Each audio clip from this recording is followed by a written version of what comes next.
Hey weirdos, I'm Alaina, I'm Ash. and this is a really big morbid.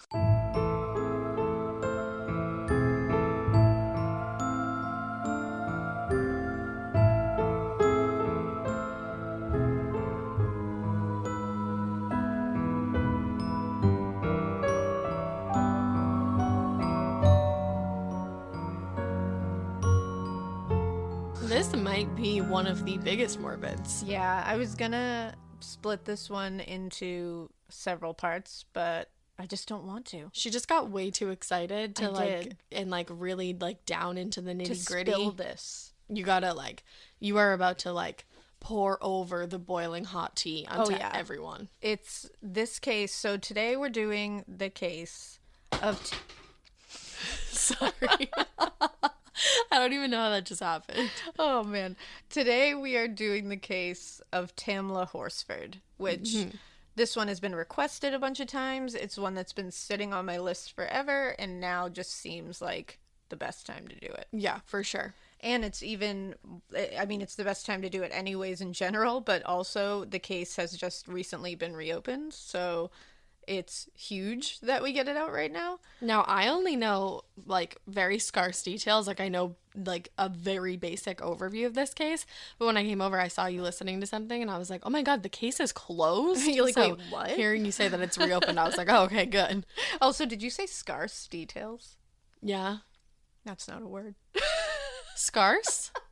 Scarce and sparse. I was just saying, oh, I meant sparse. I think you put scarce and sparse together. I did. I liked it. But it's like the same thing. So I was just making it one you were word. just That's all. combining it. I liked it. I mean, you're welcome. I like it scarce. You're like, wait, what the fuck I did was you like, just wait. say? I was like, so do you know a lot of details or not a lot? I clearly don't know anything. I love it. I just had to point that out. Scarce. Name the episode Scarce. It's like gruel.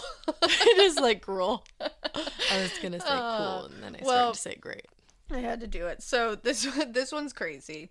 And by the way, Ash is gonna say that I don't even need to say this, but I had dental work done recently. Oh my God. And I feel like I'm lisping slightly, so if... You're literally not at all. I know, but you know how in your head when you feel like you are? I just feel like I need to say it so that in case I do lisp, people aren't like, are you okay? Why did she just what's develop happening? a lisp? I told Alaina that I would lisp throughout the whole thing if she wanted me to, so that people would notice it more about me, even though you're not lisping at all. But just in case. There might be a couple of things that maybe are like, what now? So we're going to get something straight about this case. We're going to jump right into this. We're going to treat it like a mini, even though it's going to be a maximum morbid.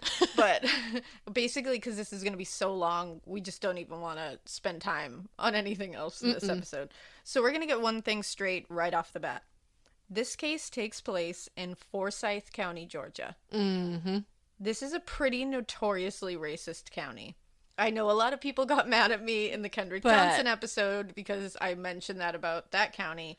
But this one, well, the facts are the facts. You really can't paint this picture any other way. Yeah, there's no other way to say this. So just to give you a little background, so you're not like, what are you saying? It's a racist county. What do you mean, Alaina? In 1912, white residents of the county literally forced all the black people out of the fucking county. Yeah, that's not okay. They forced all 1,098 black residents out.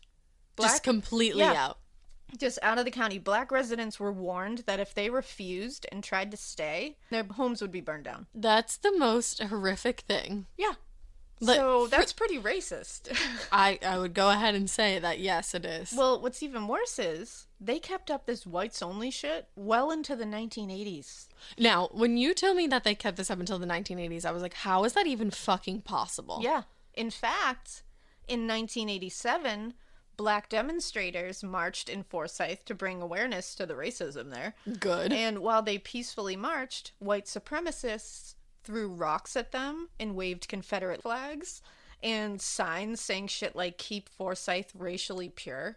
Racially pure. Yeah, racially pure. And there was the N-word everywhere. People were screaming the N-word at these, ridiculous. But the positive thing that did come out of this was weeks later, they marched again. They were not deterred by that racist bullshit, and they ended up killing it. Good. They were like 20,000 strong. And it was massive, this peaceful march. Like, black, white, everything. Good, it should have been. Of course, racist assholes came out, but they were much, much fewer. Right. And they were, you know, the peaceful majority ruled. Good. And it was seen as a success. So, as we go through this case, we must not be remiss to forget the fucking backdrop that it takes place on. Yeah, let's definitely keep that in our memory. I'm not saying this county is still obviously like that, but it's still very white and very conservative. Currently only a 4% black population, so very outnumbered. Yeah. Yep. These are just facts. This is not my opinion. This is not a political statement. It is straight facts. So let's talk about Tamla. So Tamla was born in the Caribbean and was a Caribbean through and through. She was very averse to cold weather of any kind. She was one of those people who can't handle if the temp dropped below like 70. Oh God, that's like what I'm waiting for. I can't wait, but she was like, no. She was married to a man named Leander, who she called Lee. A lot of people refer to him as Lee. A lot of people called her Tam. That was like her nickname. They were married for 16 years, and they lived in Florida originally at the beginning of their marriage. Tamla had 5 sons. They had 5 sons together. And also had a stepdaughter that she had from another relationship, or that was from another relationship. Okay. These boys were ranging 4 to 14 years old. Oh my God, so like little babes. Yeah, and the family minus the stepdaughter eventually moved to Cumming in Forsyth County, Georgia, when Leander got a new job. Okay. So they were super psyched about it. The stepdaughter was older, that's why she didn't move with them. Yeah. They were super excited about it. It was like a great opportunity mainly for the sons to excel further in football, because they were all really into football. And this was like a big football county, so they were like, cool, it's going to be great. Like, perfect. Yeah, super committed to it. Tamla loved being a football mom. Oh. She attended all the games. She was also just present as a parent in general. Like in her kids' lives. She was very much a mom. Good for her. I mean, she also volunteered in her kids' schools all the time for like various things. She was always volunteering in school. They said you could always find her there. I love that. She just made sure she was involved and was giving back all the time. Her family was everything. She was a mom. She loved being a mom. And she and her husband were like in love. They were happy.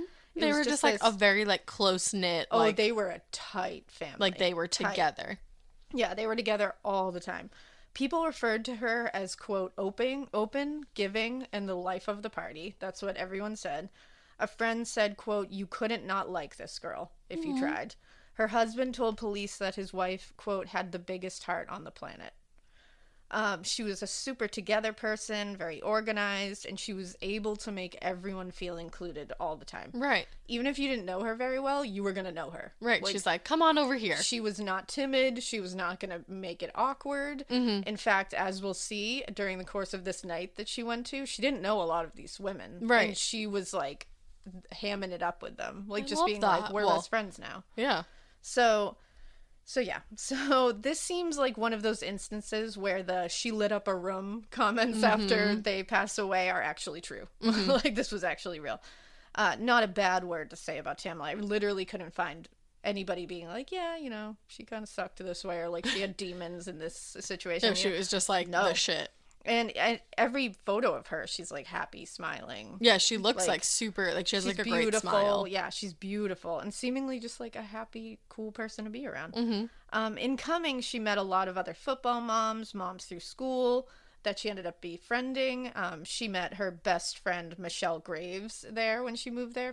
They were best friends for like 5 years.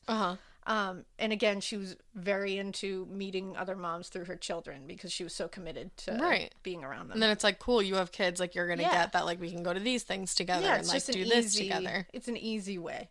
So November 3rd, 2018, the 45th birthday / adult sleepover party was held for Jean Myers. Now, Jean is a girl. It's spelled like Jean. Oh, okay. Like Jeanne. I read one of your things and I was reading Jean the whole time, so I was like, who's Jean? I was too. It's Jean. So this is Jean Myers' house. The party was thrown by a woman named Stacy. I think it's Stacy Smith, actually. Okay. This party was a bunch of white football moms. Tamla was the only black woman there, the only black person there. Okay. Tamla knew Jean because their sons played football together. Okay. She didn't know a lot of the women at the party. Some of them she'd only met like once or twice. They were like acquaintances. Right. They knew who each other was. Men were not supposed to be present at this party. It was supposed to be like a girls' night. sleepover kind of thing. But apparently, Jose Barrera, the 27-year-old boyfriend of the woman who owned the home, the 45-year-old woman, Jean, he was there, even though he was supposed to be gone for the night. Right. Which is a little strange. Why was he there? He was along with Stacy's husband, Thomas. They were there, and according to reports and interviews, they said they were supposed to be out of the house, but they said neither one of them were feeling like leaving. They didn't want to go anywhere. So they decided to just hang at Jean's house because this was not Jose's home. This was Jean's home. Right. They told the ladies they would hang in the basement. There was like a theater room down there. It's Oh, like a huge casual. house. Yeah, it's a casual theater room. They ended up coming upstairs at one point because there was like a big LSU football game that day. That was the other thing they were going to be watching. It was like a big deal. So at some point they did come upstairs and like join the girls because they saw that food was out. So they just kind of like That's hung when the out. guys come running. Yeah, they came up to sniff around the food. Yeah. And then they just ended up hanging out. Mm-hmm.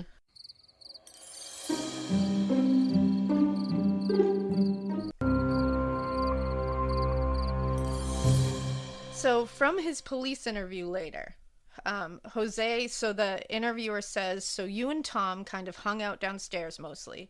Y'all weren't going to be part of the party initially. And Jose Barrera says, correct. It was initially pitched to me that Tom didn't want to be at his house because there was something going on at his house. Also women. So the idea was just, we'll hang out somewhere. I didn't feel like spending the money.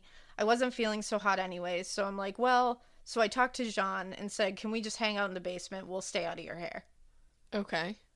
So it's like, what? That's random. So he didn't want to be there because women, but then it was like, we'll stay with all the women. You didn't want to spend the money. You didn't feel good. But Tom also didn't want to go to his house because something was going on, even though his wife was at this place. It's like, what? Yeah, that doesn't make any sense. What is it? Why did you stay? Well, just like, say can you just tell me a cohesive story? It's just really strange. Yeah. Barrera was a pre-trial court officer for Forsyth County, by the way. So he's in law enforcement. Mm-hmm. That's important later. Of course it is. Jean's aunt, Madeline Lombardi, was also there because she lived in the basement apartment in the home. Okay. So the party began at around 6:30, 7 o'clock.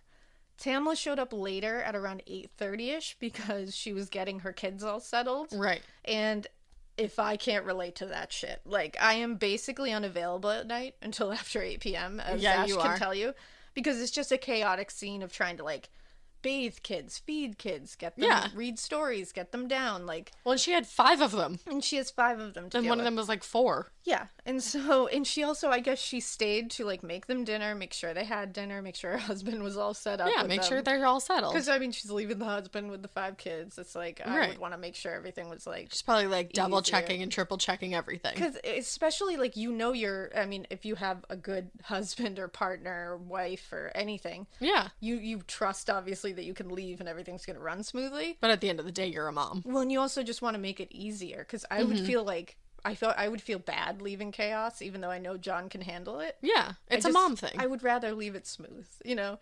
And so I think she was making dinner. She was just making sure everything was settled. She even left a casserole for the breakfast the next morning. Made a casserole, left it for them, because she was like, I want to make sure you guys are totally set. So that, and I feel like that even speaks to the kind of, like, woman that she was. Yeah, it definitely does.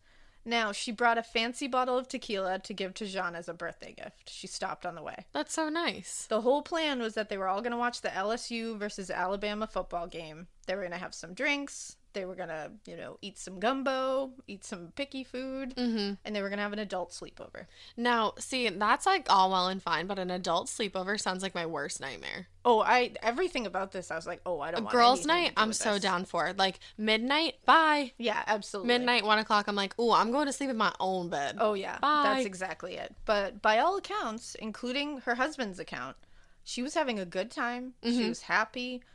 She was happy to be having some girl time because, she had 5 kids. She was in a house of 6 dudes all the time. Oh, yeah, and all her kids were boys. Yeah, she needed some girl time. Yeah. I don't blame her. So she called Leander at one point around like 10ish, and she said, I'm having a good time.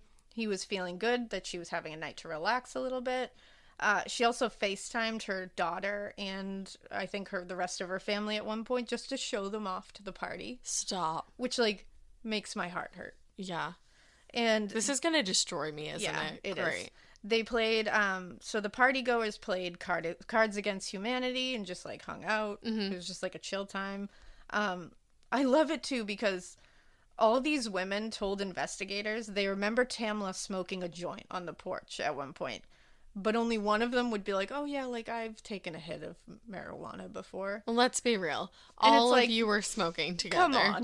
Come on. And, like, if you're going to smoke a joint in somebody's house, typically you're, like, you know that they also smoke or you know that they're cool with it. Exactly. So it shouldn't have been, like, a thing. It's also, like, I feel like it was, a lot of things were presented in a way to almost make Tamla look bad. And it was like trying to be like, well, I've only done it once in my whole life. Weed? Well, then you probably suck doing this. So it's kind of like, Also, Jean said she didn't want the present from Tamla because she said she told police the smell of the tequila made her, quote, throw up in her mouth.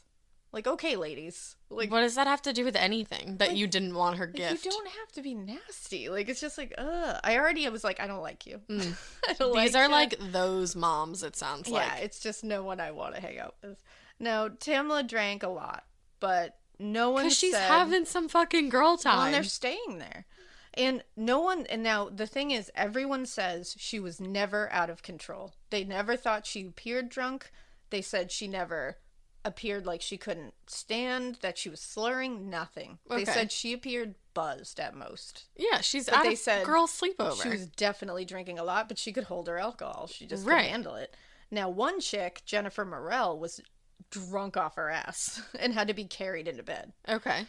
Everyone repeatedly said that they just never, ever saw Tamla out of control, which is good. Yeah. It's like, okay, so we know that she was not out of control. Now, Tamla and Bridget Fuller, another woman at the party, were the last ones awake at 1:45 a.m. Okay.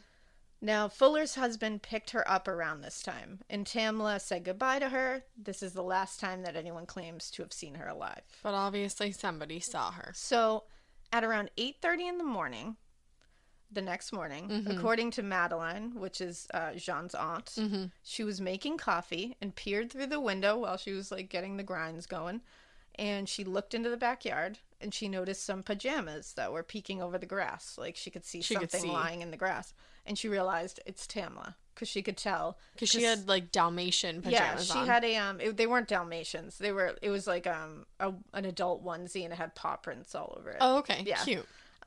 So as soon as she sees Tamla Horsford face down in the grass not moving, she immediately said in her police interview, this just like I was like, what? That's what you did? What did she do? She said, quote, so I didn't start the coffee. I got on my knees and I said a prayer. What? So let me just get this straight. Wait, you think someone's dead? So you look outside in the window and you see a motionless human being in the backyard, face down with their face buried in the grass, not moving and seemingly not breathing, and you don't go to help them? You know what that says to me is that she knows something went real bad and she was praying for everybody else that was there. I'm like, what? So then she said, so I said a prayer and then I ran upstairs and I knocked on the door and I thought I heard water running and I thought maybe it was Jean taking a shower. So I went downstairs because I was like thinking I shouldn't wake up. Maybe she's up. So I went downstairs and I looked out the window again and it was just like, I couldn't believe my eyes. I was saying inside my head, she's not moving. She's not moving. So then I went and knocked on the door louder to Jean's room. And it's like, wait, what? Why didn't you go outside? So girl, okay. So you dropped to your knees and prayed immediately, which like, cool, definitely take your time. For sure. Right. She's not in any distress. Can you just say like a quick prayer out loud while you're like running to action? You are admitting right here that you are saying she's not moving. She's not moving. It was clear to you that she was not moving. Right. So something was wrong. Right. So you ran up to John's room where you hear water running and you think she's in the shower. You knock on the door. Get her out of the shower. No one comes to the door. So then you run back downstairs and you just go, oh, no, ah, ooh, ah, he. And then you're like, okay, I should go back upstairs. So you go back upstairs and knock on her door. What Yeah. are you doing, girl? That makes no sense. This is just like the Jose story where he's like, I was in the basement because like I had to be, but I didn't want to be because Tom didn't want to be at his house and the, money. This is nothing compared to the convoluted statements that get told over and over again. So now, remember, Madeline has just said that she looked out the window and saw Tamla on the ground. She went right to Jean's room. She heard water running. She thought someone was in the shower. No one answered the door. She went downstairs. She came back up, knocked on the door again. Remember that. Okay. So 8:45 a.m., Madeline knocked on Jean's door again. According to Jose and Jean, she and Jose were sleeping. Then why was the water running? Why was the water running? Right. And of course, Madeline's like, I think I heard the water running. I don't know. No, you know when you hear water running. No, you can definitely tell when somebody's showering like, or washing their hands or whatever. Well, when they let her in, she was like obviously a bit frantic. And she said, I need to speak to Jose right away. Now, this is Jean's aunt. Right. Like, what? Why do you need to speak to the 27-year-old boyfriend? Right. Who doesn't even live in the house? I'd be like, I don't care who the fuck I talk to. There's a dead body in the backyard. I'd be like, someone listen. So she tells them Tamla's lying down in the backyard, face down, not moving at all. And she referred to her as your friend from the islands is down in the back. She said she wanted to talk to Jose, and she wanted Jose to look at Tamla. Why? Because he was in no idea. He was he in law enforcement? What's his job? He was, yeah. He was like a court officer. So maybe that's why, but it also makes no fucking sense. Still doesn't. I'm like, why would you even specify? Right. I would just say call 911. He never tried CPR. No one ever tried CPR on her. They never turned her over, and no one attempted to see if she was really breathing. Right, because she could have been. She was face down. So she's laying and when I say face down, not head to the side, face in the grass down. To me, I would flip my friend over. Yeah. To be like, what is happening here? If it was my friend. I mean, I know you're not supposed to move a body, but like, if sometimes it's you don't think of that. You don't know that they're dead.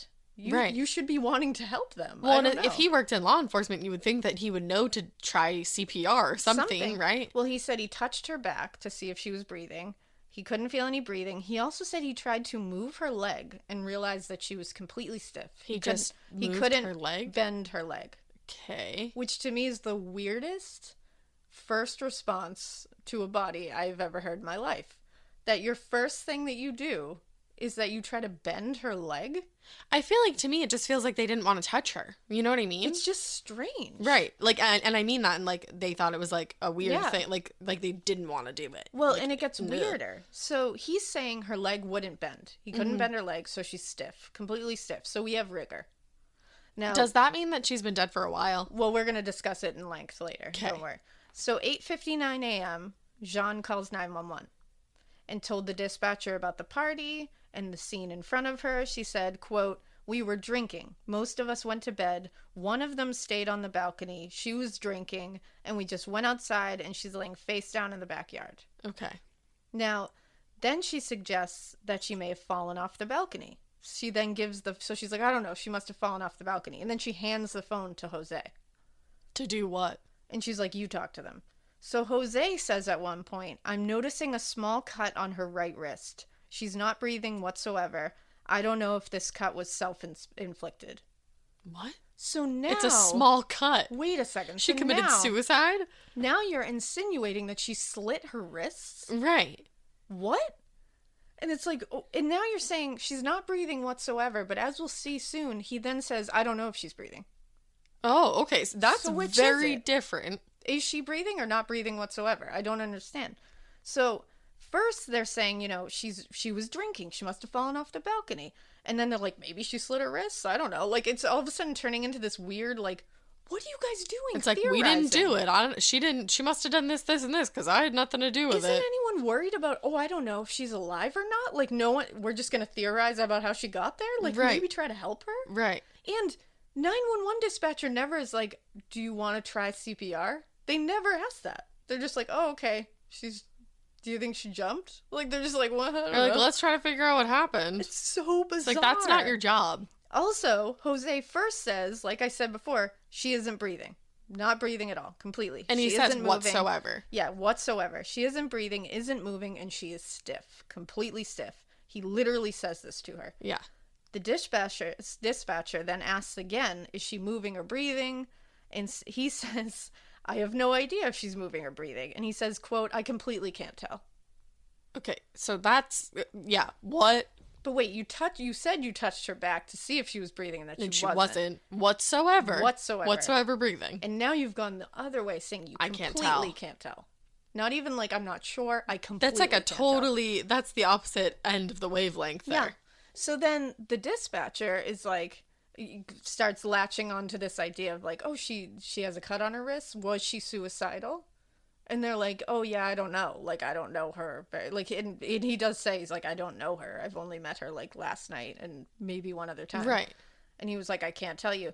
And then at one point he says, because they're asking about the balcony up above. Uh-huh. And they're saying, so Jose says, quote, it's about 20 feet from where your feet are standing on the railing. So now he's literally just saying she stood on the railing and jumped. Not that she accidentally fell. No. Now he's literally just committed to, well, when you stand on the railing, it's 20 feet. And also, how do you know that? Like, what? So now we're just assuming she stood on the railing and jumped? Like, what? So he then says, very definitively, we have cameras up on the balcony. And Perfect. He says, covers the whole balcony. And he says, we will check them. Oh. And he says, thank you so much. And he says many times, he says, it'll catch the whole thing. Whatever happened on that balcony will be on those cameras. And then he says, we will check them. Oh my God, I bet they malfunctioned that night at that exact time, huh? Well, he says, I'm going to do it. Don't worry. No one tells him, no, sir. Do not touch that. Give them to law enforcement. No one says that to him. And in fact, they were never given to police. Oh, shocking. And they were never given to police, and later, they were accidentally deleted. I mean, it's a common mistake in these things. It seems to happen. I often delete vital pieces of evidence when someone dies in my backyard. All the time. It's just so easy to do. Right. What? And we'll talk about that even more later. Don't worry about it. So Jose said to dispatch on the 911 call, he says, I last saw Tamla at 1 a.m. in the kitchen. And he said, I think she was like waiting for a ride or she was waiting until morning. That's what he says. Okay. And he's like, so they're like, she was waiting until morning? She was waiting for a ride or just waiting up till morning. So police, specifically lead investigator Christian, arrive at 9:07 a.m. The officers on scene immediately saw Jose and were like, oh shit, hey, we know you. Hey, what's because you're a felony probation officer in Forsyth County. Cool. So he had initially worked there and was currently working in pretrial court at that moment. Okay. So he was a felony probation agent at first, and then he was a pretrial court officer. Got it. They determined immediately Tamla was deceased. Yep. And the coroner and CSI show up. Okay. Now, initially, EMS was never sent to the scene. Which is weird because he said he didn't know if she was breathing, so they should have been. And investigators made the call that she was dead. Mm-hmm. Not a medical examiner or a coroner. Which is, like, very unusual. So they didn't... They are supposed to call EMS... to confirm. Because they can't make that call. Right. You don't make the cause... Like, you don't say that she's dead. That's not... You don't your pronounce job. that. Right. That's not what You're do. just trying to figure out why she's dead. Now, like I said, Tamla was lying face down. Yeah. And when investigators found her, she had one arm up and out and one arm down by her side. Okay. So her right wrist was clearly swollen, broken, and dislocated. And this was the wrist that was up and out. Tried to break her fall, probably. That's what they were saying. So this arm position is noted in the sketch of the crime scene. That's how she was, and that's how she was found. Mm-hmm. Remember that. Mm-hmm. So her body was sent to the Georgia Bureau of Investigations for an autopsy. They also sent her there because even the investigators thought her body was in a strange position. Yeah, that is a weird position. Yeah, when they first saw it, they were like, I don't know if this really, like, goes along with jumping off or falling. And then they also were like, weird that there's a lack of blood pooling around her. Like, there's no blood. Yeah, because if you had fallen from that much, it would have been so much impact. Exactly, and it's just very weird from a fall from that height. And don't you think she would have, like, broken her nose if she was face first? Oh, yeah, and we'll get to that, don't worry. But then they hypothesized, okay, maybe she tripped over this, like, lip that was bordering the grass on the. It's like this lip when you walk out onto the backyard. It's like Okay, yeah. a little landscape thing. They were like, maybe she tripped over that because she had like some kind of seizure or something. So she didn't break her fall because she just tripped and boom. Okay. So yeah, so they were like, that's why there wasn't a lot, that's why she landed face down, because maybe she didn't even put her hands out. But that still doesn't explain the broken wrist or any of the other Because also, if you tripped, you're not going to, like, break your fucking wrist that bad. No, especially not from that, just falling from, like, straight down. Right. Now, and we'll get into the injuries in a minute, don't worry. So they called back the women and men who had already left the party, like, the night before. Yeah, they're like, you morning. need to come right on over. Yeah, they were like, you need to come back. So everyone who was still in the home, so they put these people in two places. The people that were still in the home, they kept in one place. The people that were coming back, they put in another. Mm-hmm. Now, one room was, they were separated that way, but they were also left to speak to each other. To congregate and get their story straight. They could commingle within these groups. So in the reports, Jean says two women, Sarah and Nicole, had to leave somewhere around 10:30ish the night before. They were the first ones to leave. Okay. It's like fuzzy whether they had to leave because they had to take care of kids or puppies. Like there's two different stories there. You know, kids. Some little life kids needed are fur their babies. caring. At 1:47 a.m. was when Bridget left when her husband came to pick her up. She was the last person to say she saw Tamla. And then at 4:10 a.m., Marcy left. Marcy left, I guess at 4:10 a.m. because I think she had to go to like work at a job that she worked on the weekends. So she just left early. 7:45 a.m., a woman named Paula left. And 8:30 a.m., Tom and Stacy, who were married, left. So Tom and Stacy, I'm like, how did you not They left see anything? right before. Like 15 minutes before. Literally. Now remember, Jose said he last saw Tamla at like 1 a.m. in the kitchen.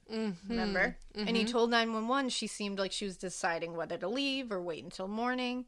He also told another officer that he saw Tamla last at 1:30 a.m. and that she specifically said to him that she was going outside to have a smoke and then sleeping on the couch or upstairs in a guest bedroom. Okay. So now he's told two different stories within a couple of hours about was she contemplating leaving or was she definitively staying for the night? Because you literally just told two different things. One, you saw her at 1. She was pretty sure she was going to leave. She wasn't sure if she was going to call someone to get her or if she was just going to wait up until morning. In the second one, it's 1:30. And she's figuring out where she's going to sleep. Going to have a cigarette, which she didn't, that's suddenly new. And because she's going to go have a cigarette her on the balcony. Now. Exactly. So now she's going to get a cigarette and she's telling you, I'm going to sleep on the couch or upstairs. Right.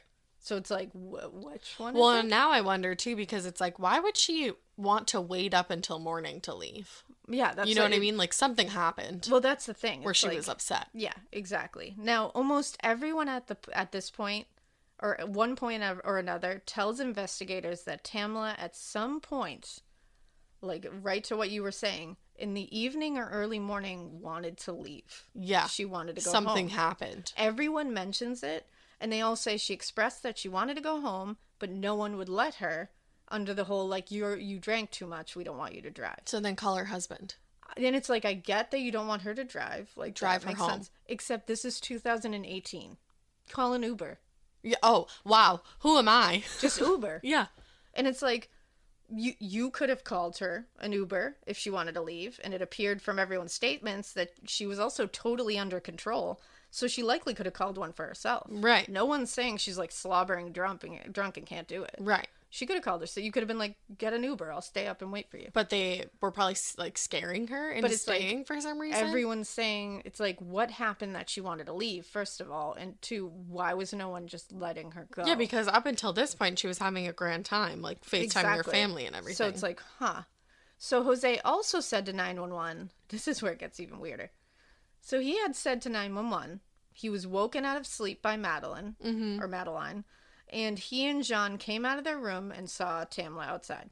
He says but in the incident report, the officer writes, quote, Jose told me while he was cleaning up the following morning, he found an unlit cigarette and a lighter lying on the floor of the porch. The brand of cigarettes matched the cigarettes Tamla smoked. What? So wait, I thought you were woken out of sleep by Madeline to check Tamla, but now you were cleaning up? Yeah, what were you cleaning When up? were you cleaning up? And then several of the partygoers say in the reports that they had woken up and started cleaning up. At what time? But initially, the story was that Madeline woke up before everyone, saw Tamla, and woke up Jose and Jean. Right. So was everyone up and cleaning? Or is Madeline's story correct? Right. Because both, it's... These are all very separate. And now it's like, okay, like, so Madeline says she went to the door of Jose and Jean's bedroom. and someone was showering. Heard someone showering. Or water running, maybe washing but their then hands. Jose and Jean are saying, no, she woke us out of a dead sleep. But then I was also cleaning. But then I was also cleaning and found these cigarettes. Well, I was sleepwalking. Like, what? Doesn't make any sense. Now, both Jean and Jose state several times that Tamla was the only smoker. Uh-huh. In fact, every one of these people say many times, they harp on the fact she was the only smoker out of all of us. And that she went outside on the balcony several times to smoke. Except I saw in somebody else's interview that they said they thought she was just one of those smokers who like drinks and smokes. Like, like a casual smoker. And they said like she wasn't smoking like that much. Like it wasn't, she went out a couple of times. But these people are like, oh yeah, she went out a ton of times. Okay. So they're trying to make her look bad again. And both Jose and Jean eventually both said that at 1 a.m. they both saw her now. And they said that she was going outside to smoke. So now they've convened on this. She's having one last cigarette. And then going to sleep. So now they first started out... They're in agreement. Exactly. And they first started out with this, like... At first, it was Jean saying she saw her at 1. And that she said... I think it was... Jean says at one point that she saw her at 1 o'clock, that Tamla was like, you should stay up. Like, I don't get to hang out with girls too much. Like, I don't get out. Like, please stay up. I want to, like, hang out some more. Yeah. And Jean was like, no, like, I got to go to sleep. And now she's saying that she saw her at 1 and that she told her she was going to go have another smoke and then go to sleep. Yeah, different stories. Which is Jose's second story. Right. That he spun. So it seems like they got together and were like, shit, we need to say these a little bit. And now Jose has moved his from 1:30 to 1 o'clock again. So that they're in perfect harmony. So now they're in perfect harmony together. Good. Now, Jean also described her to the 911 investigator as she said she face planted. She goes, she's face planted on the backyard. Oh. Not lying in the grass face down or something like that, which to me is just very off way of saying. Well, face planted makes it seem like you were a drunk mess and you like you ate shit, basically. It insinuates that you face planted. Mm-hmm. It's like, how do you know she's face planted? Like, yeah, what? You don't know that. That's weird. Like, that's insinuating action. Right. It's just very weird to me. So Jean also told, and they were very open about this, which I think a lot of these, I have cameras, I have this, I have that, is like, we can document what was going on last night, just so you guys know. Right. Jean also had a security app on her phone, and it sent notifications whenever doors were open and shut in the house. Now, Jose immediately told 911 this. Like, he was like, let me tell you, she has an app on her phone, and it can say when doors opened. Mm-hmm. Which is like, that's not even helpful. I was going to say, doors were probably opening and shutting all fucking night long. And they were not very keen. They were, like, very keen to remind investigators of this a lot. Like, we have that app. I can tell you when the door's open. And to me, their obsession with spilling this information was they really were trying to overly account for what was going on that night. Like, the app says what doors open and close and what times, but they don't tell you how many people go through those doors. Yeah, right. Or catch somebody like falling off a balcony after the door shuts. And so it's a good way to look helpful without actually providing a real alibi. Right. So it's a good way for them to go, look at how cooperative we are. Here you go. Here's all these things. But they don't really give any information. Right. It's just like a facade. Now, Myers, the security thing on her phone, said that the front door was opened at 1:47 p.m. or a.m., excuse me. And that was said to be when Bridget left with her husband. Okay. So that's when she said she last saw Tamla. Then the balcony door opens at 1:49 and closes at 1:50. Then it opens at 1:57 and never closes again. Okay. So Jean says, of course, Jean is like, well, this was probably Tamla after saying goodbye to Bridget, going on the porch to smoke, at 1:49, 1:50. And if the door opened again at 1:57, that's a normal amount of time for a smoke break, like 7 minutes. Mm-hmm. But why didn't the door close again? Right. And why didn't Madeline notice that the next morning that the fucking balcony door was wide open? That'd be a weird thing. Because it was definitely closed. Right. But was she walking back in the house and something happened? Like, she wouldn't have walked back in and left the door open. And obviously she was found outside, so she didn't go back in the house. Right. Like, did she open the door and then turn around and somehow walk across the balcony and just fall over? Like, that doesn't make sense. No, she opened the door and somebody else went out with her. It's like, was she going inside and someone stopped her? Mm-hmm. Or did someone take her outside? Right. And then that was it. And then they didn't close the door. There's also, like, there's a photo that I found that is, it's the photo that shows all the different, like, the screenshot that she had taken of her phone that says, like, front door was closed at 1:47, like all that. Yeah. And on it, it also says that the garage door was opened at 1:39 a.m. The garage door was closed at 1:40, and then the garage door was opened at 1:40, and then never closed. That's weird. Like, who was in the garage? Well, and why? And why did the door never close again? Normally you close your garage when you come back. This is all just so weird. I don't get it. So, when Tamla's family was informed of her death, they immediately were suspicious. Because Yeah. they were like, what? She went to a sleepover and ended up dead. Yeah. Partygoers said they found her bag and her black leather jacket next to the front door where she arrived that night, and that she was found in a one-piece pajama set with the paw prints on it. Her dad was like, yeah, it's November, and last night was like 30 degrees. She would have put her jacket on. She would never be hanging outside without her jacket. Right. Like, she can barely hang inside without her jacket. Right. There's just no way. You mentioned in the beginning she did not like the cold weather. She's from the Caribbean. It's a big inside joke that she wears her jacket inside. He agreed with police, too. He was like, her body is strangely positioned. That doesn't make sense to me. And the lack of blood at the scene was also another, like, what? Like, how are we really pretending that this is okay? Right. So the next day, autopsy results come in. Her blood alcohol level was 0.24, which is 3 times the legal driving limit, which is 0.08. Yep. That's a pretty high alcohol level, but like, she's in a house. The tox results showed traces of marijuana and Xanax, but no other drugs. And it was a very small amount of Xanax. The Xanax was not prescribed to her, and there was no evidence of it anywhere on her person. Which is weird. No pill bottles, nothing. Right. No other pills, not at all. So probably slipped in her drink. To me, she was drugged. Especially a small amount. Right. It seems like it was, like, yeah, it just doesn't. And everybody who knows her was like, yeah, no, she did not take Xanax. That's weird. Her right wrist was broken, like severely broken, and there was a 1-inch laceration on the inside of her wrist.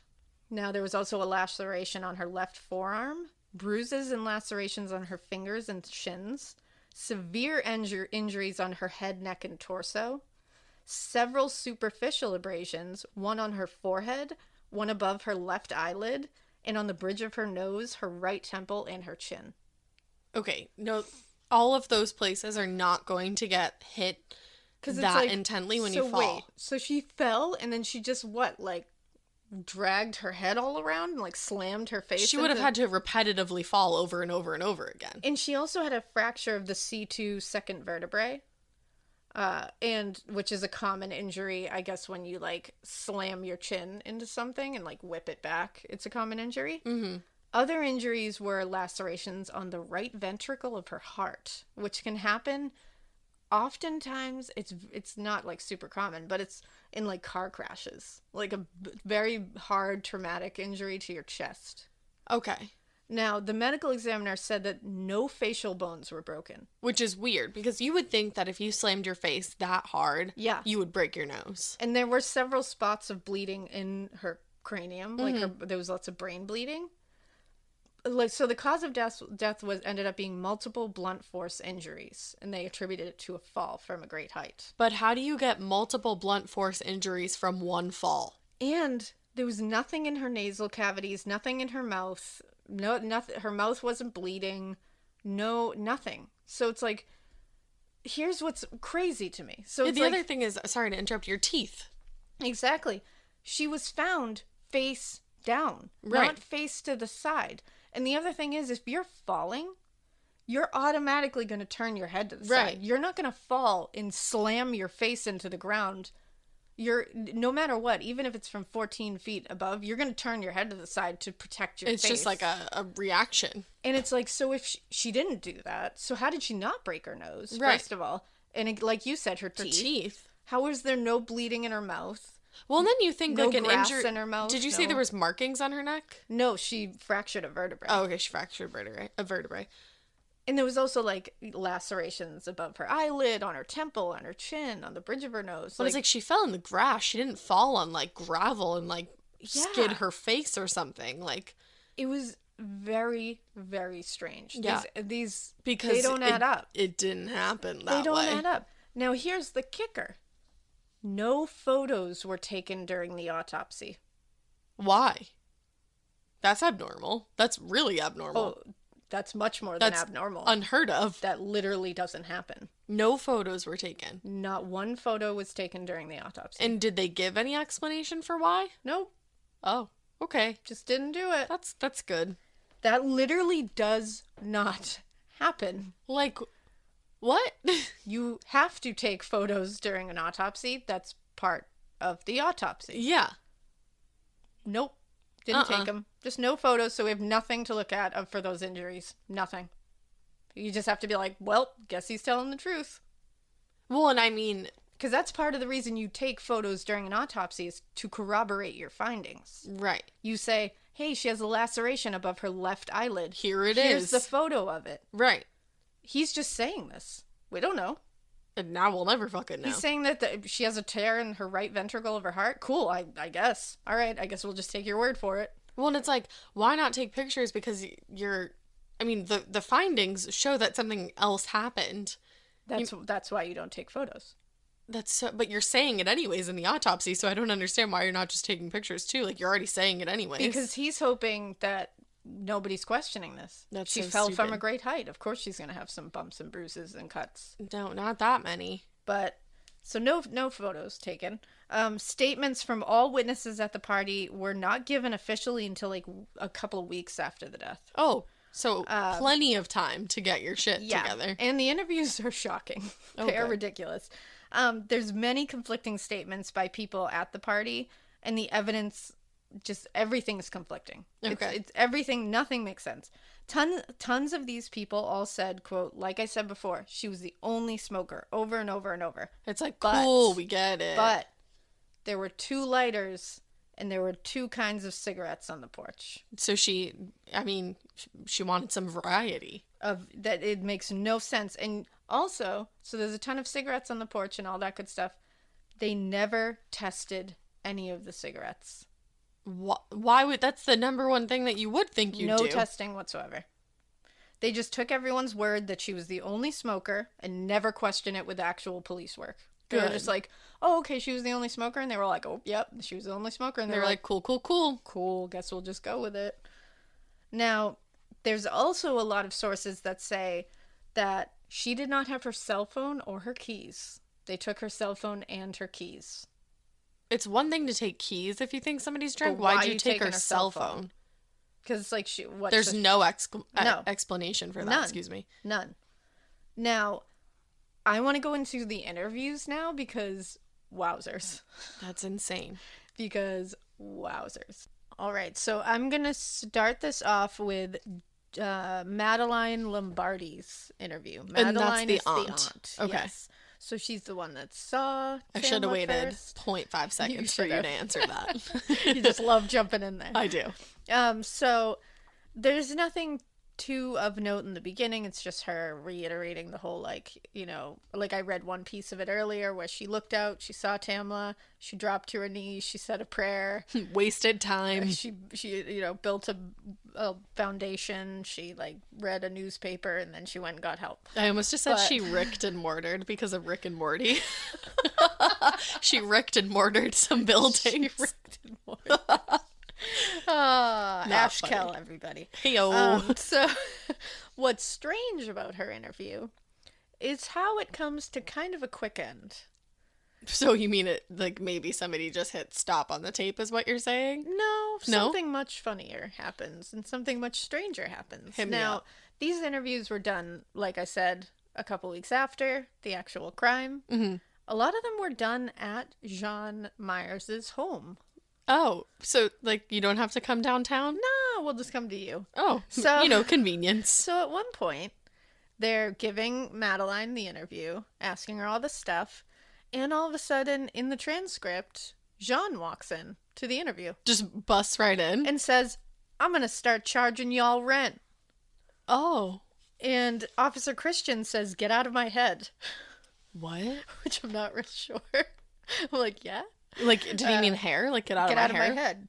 And then she says, "Look what I just went and got y'all. Gift cards." Oh, Uh-huh. bribing So officers, then- are we? So then she says, "Then I was told I shouldn't because it would look bad if I give you something before the case is closed." Yeah, it does look bad. Many things about that. Yep, you are straight up bribing them, and it's on transcript now, so like, okay, Jean. But apparently that doesn't matter. 2, he's in the middle of a fucking interview for a tragic death that occurred at your home. 2. And 3, why are you so eager for this case to be closed? Right. You don't know what happened to her either, according to you. And this is supposed to be your, like, somewhat friend. A friend You invited her. who died tragically at your home. Shouldn't you be like, "I would like to know what happened to her. Let's not just close this case." Well, and I would like to know what happened at my home. Like, Well, and then she says, and it's very typical because I figure all the cops love Dunkin' Donuts, right? oh my god, no, she didn't. And then Officer Christian says, "You may have something," which I don't know what that means. And then she That's weird. says, "Do you need me?" Now, this was the day of Tamla's funeral, by the way. She says, "Do you need me, or can I go upstairs and get ready for this funeral?" This funeral. For this funeral. And Officer Christian says, "Go do your thing." And she says, "Okay, perfect." And then he starts the interview by going, "So anyway." This is very, So she very walks formal. into the fucking interview, which is insane to me. Yeah. Insane. With bribed gifts. And walks in and is like, "Here's some gift cards, officers." Because I know you What? like donuts. Like, oh wow, it gets worse and Like, worse. She straight up is on record bribing the police officers And nobody that were running cares. this case. And nobody cares. And we're all just going to be like, "Okay, that's funny." No. That's not funny. Jean is weird as fuck. Yup. And not in a good way. Nope. Something's off with her. And I will say that on record. Shit is weird at that house. I don't know what's going on. I don't know what's going on with her. Something's weird. Yeah, I agree. I'm not pointing a finger at her. I'm not, because God, I'm not getting sued by anybody. Mm-mm. I'm not saying anybody did it. I'm just saying Jean's got some stuff. And I believe Jean knows more than she's letting on. I agree. That's how I feel. That's just how So I that's feel. a little weird. And then immediately they go back into the interview, but now the interview has turned weird and the vibe is off, and I think even the officers were like, "That was weird," and Why they is end she up, trying to bribe us? and in fact, I'm gonna go through Jean's interview too, where she is very much everywhere in her like interview. scatterbrained. Very scatterbrained, and even at one point the officer is like, "Yeah, you can't bribe us." Are you serious? Like, he doesn't say that, but he's like, we do can't that. accept those gift cards. You know that, right? Like, why would you do that? I mean, at least they didn't accept them because I really thought that they were going to. Honestly, I think they said on record. yeah, they then wanted to they make probably sure. took them. Like, I'm sure maybe they didn't take them, but they wanted to make sure on record that they were like, "We can't accept that." Yeah. Like, because they were like, "Oh shit, this now is we're an gonna offer look." I can refuse. Yeah. And I think it only went on for like another couple minutes, her interview, and then it was cut off. It was like, all right, well, that was that. Weird. So she really fucked it, which it's like, okay, so you came in and you tried to bribe the officers. You make weird small talk. We're going to see a couple times, and this is just my, what I'm seeing what here. you're taking away. Jean looks like she is flirting with especially Officer Christian quite a bit. Well, to make it like chill. There's and, like, a few times, and I'll show you'll see it when I start reading more things. First of all, she starts calling him Mike, oh, okay. which I'm sorry. She's like, I don't can I care. call you Mike? I have worked under one pathologist for how long? Like close to not 10 years, but like close maybe. Almost 8 or 9. It's got to be like 8 years at this point. Yeah. I still do not call him by his first name. No, it's rude. And are together a lot. And Well, we were know just each raised other. like that. I call him Dr. Da-da-da. And it's like... That's exactly his name, Dr. Da-da-da. But I call him Dr. Blah. Like, I don't... I know, I just feel like I don't want to put him on a podcast. No, I know. But I've never called him his first name. No, it's rude. If somebody has a title, you call them their title. Yeah. That's like calling your professor, like, Joe. Like, hey, what's up, Joe? That's the thing. It's like... No. Yeah, in fact, perfect. I have a professor who became like my mentor. Yeah, yep, you do. Still call him Professor Ba-ba-ba. Yeah. It's weird how Alaina has all these da-da-das and ba-ba-bas. They've got really cool names. But I just don't, until, I don't know. It's like a respect thing. I know, and this is in the South, too, so you would think that, Yeah. like, especially in the South, I feel like things are a little And more formal. also, this is not like playtime. Like, this is not... Sure it is. Let's hang out, let's be casual time, Jean. What's like, the big deal? This is a very huge thing that just happened in your home. And if you are claiming to know nothing about it, you should be very much treating this whole thing with kid gloves and being like, I'm going to be respectful, I'm going to be cooperating with everybody. Yeah. And I'm going to respect the officers, the investigators, the doctors that are all taking care of this. You don't just start calling them Mike. Like, what, you guys bros now? Like, that's Well, weird. she thinks that they are. And it's like, how do you not see how that's coming off, too? Like, how do you not see that you're coming off as very flippant about this, first of all? You're coming off as you're bribing them for some strange fucking reason. And Because like you to know hear what that. happened at your house, or And at then- least something. Yeah, and then on top of it, you're sitting there being like, when this, before this case is closed, how the fuck do you know this case is going to be closed? Mm-hmm. Maybe maybe it's going to be an open case because they're looking for whoever did this. Like, why are you assuming it's going to be open shut? It's so weird. And then should I just get ready for this funeral? Oh, Well, this funeral? That's like, just like, this one about like for this woman that died in my home Yeah. tragically. Not even the funeral. This funeral.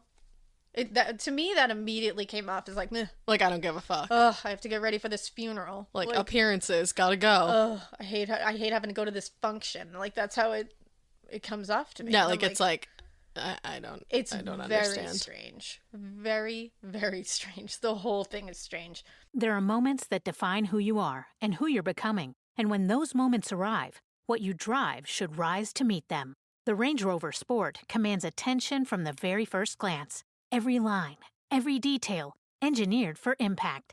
Inside, refinement takes over with sculpted 22-way heated seating with available massage and a 13.1-inch touchscreen that puts everything within easy reach. But the Range Rover Sport isn't just about luxury. It's about uncompromised performance, too, delivering a powerful, agile drive that feels as confident as it looks. And with nearly endless ways to personalize, from interior finishes to wheels to unique colors and accessories, your Range Rover Sport becomes unmistakably yours. For those who expect more from every moment, there's a vehicle designed to meet it.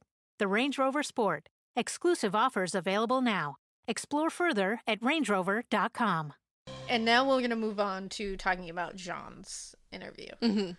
So Jean's interview has a few strange little tidbits in it. I find that so surprising. I know, it's crazy. I'm shocked by that news. So one of the first things is that she completely contradicts her aunt's version of what happened. So, well, her aunt had said two things, didn't she? No, her aunt was her aunt said, I woke up around 8:30, or I woke up at 8. I stayed in my bed for a little while. I got up around 8:30, went upstairs, was making the coffee, was doing the grinds. Heard someone showering. I looked out the window. I saw the pajamas, peeking over the grass. I said a prayer on my knees.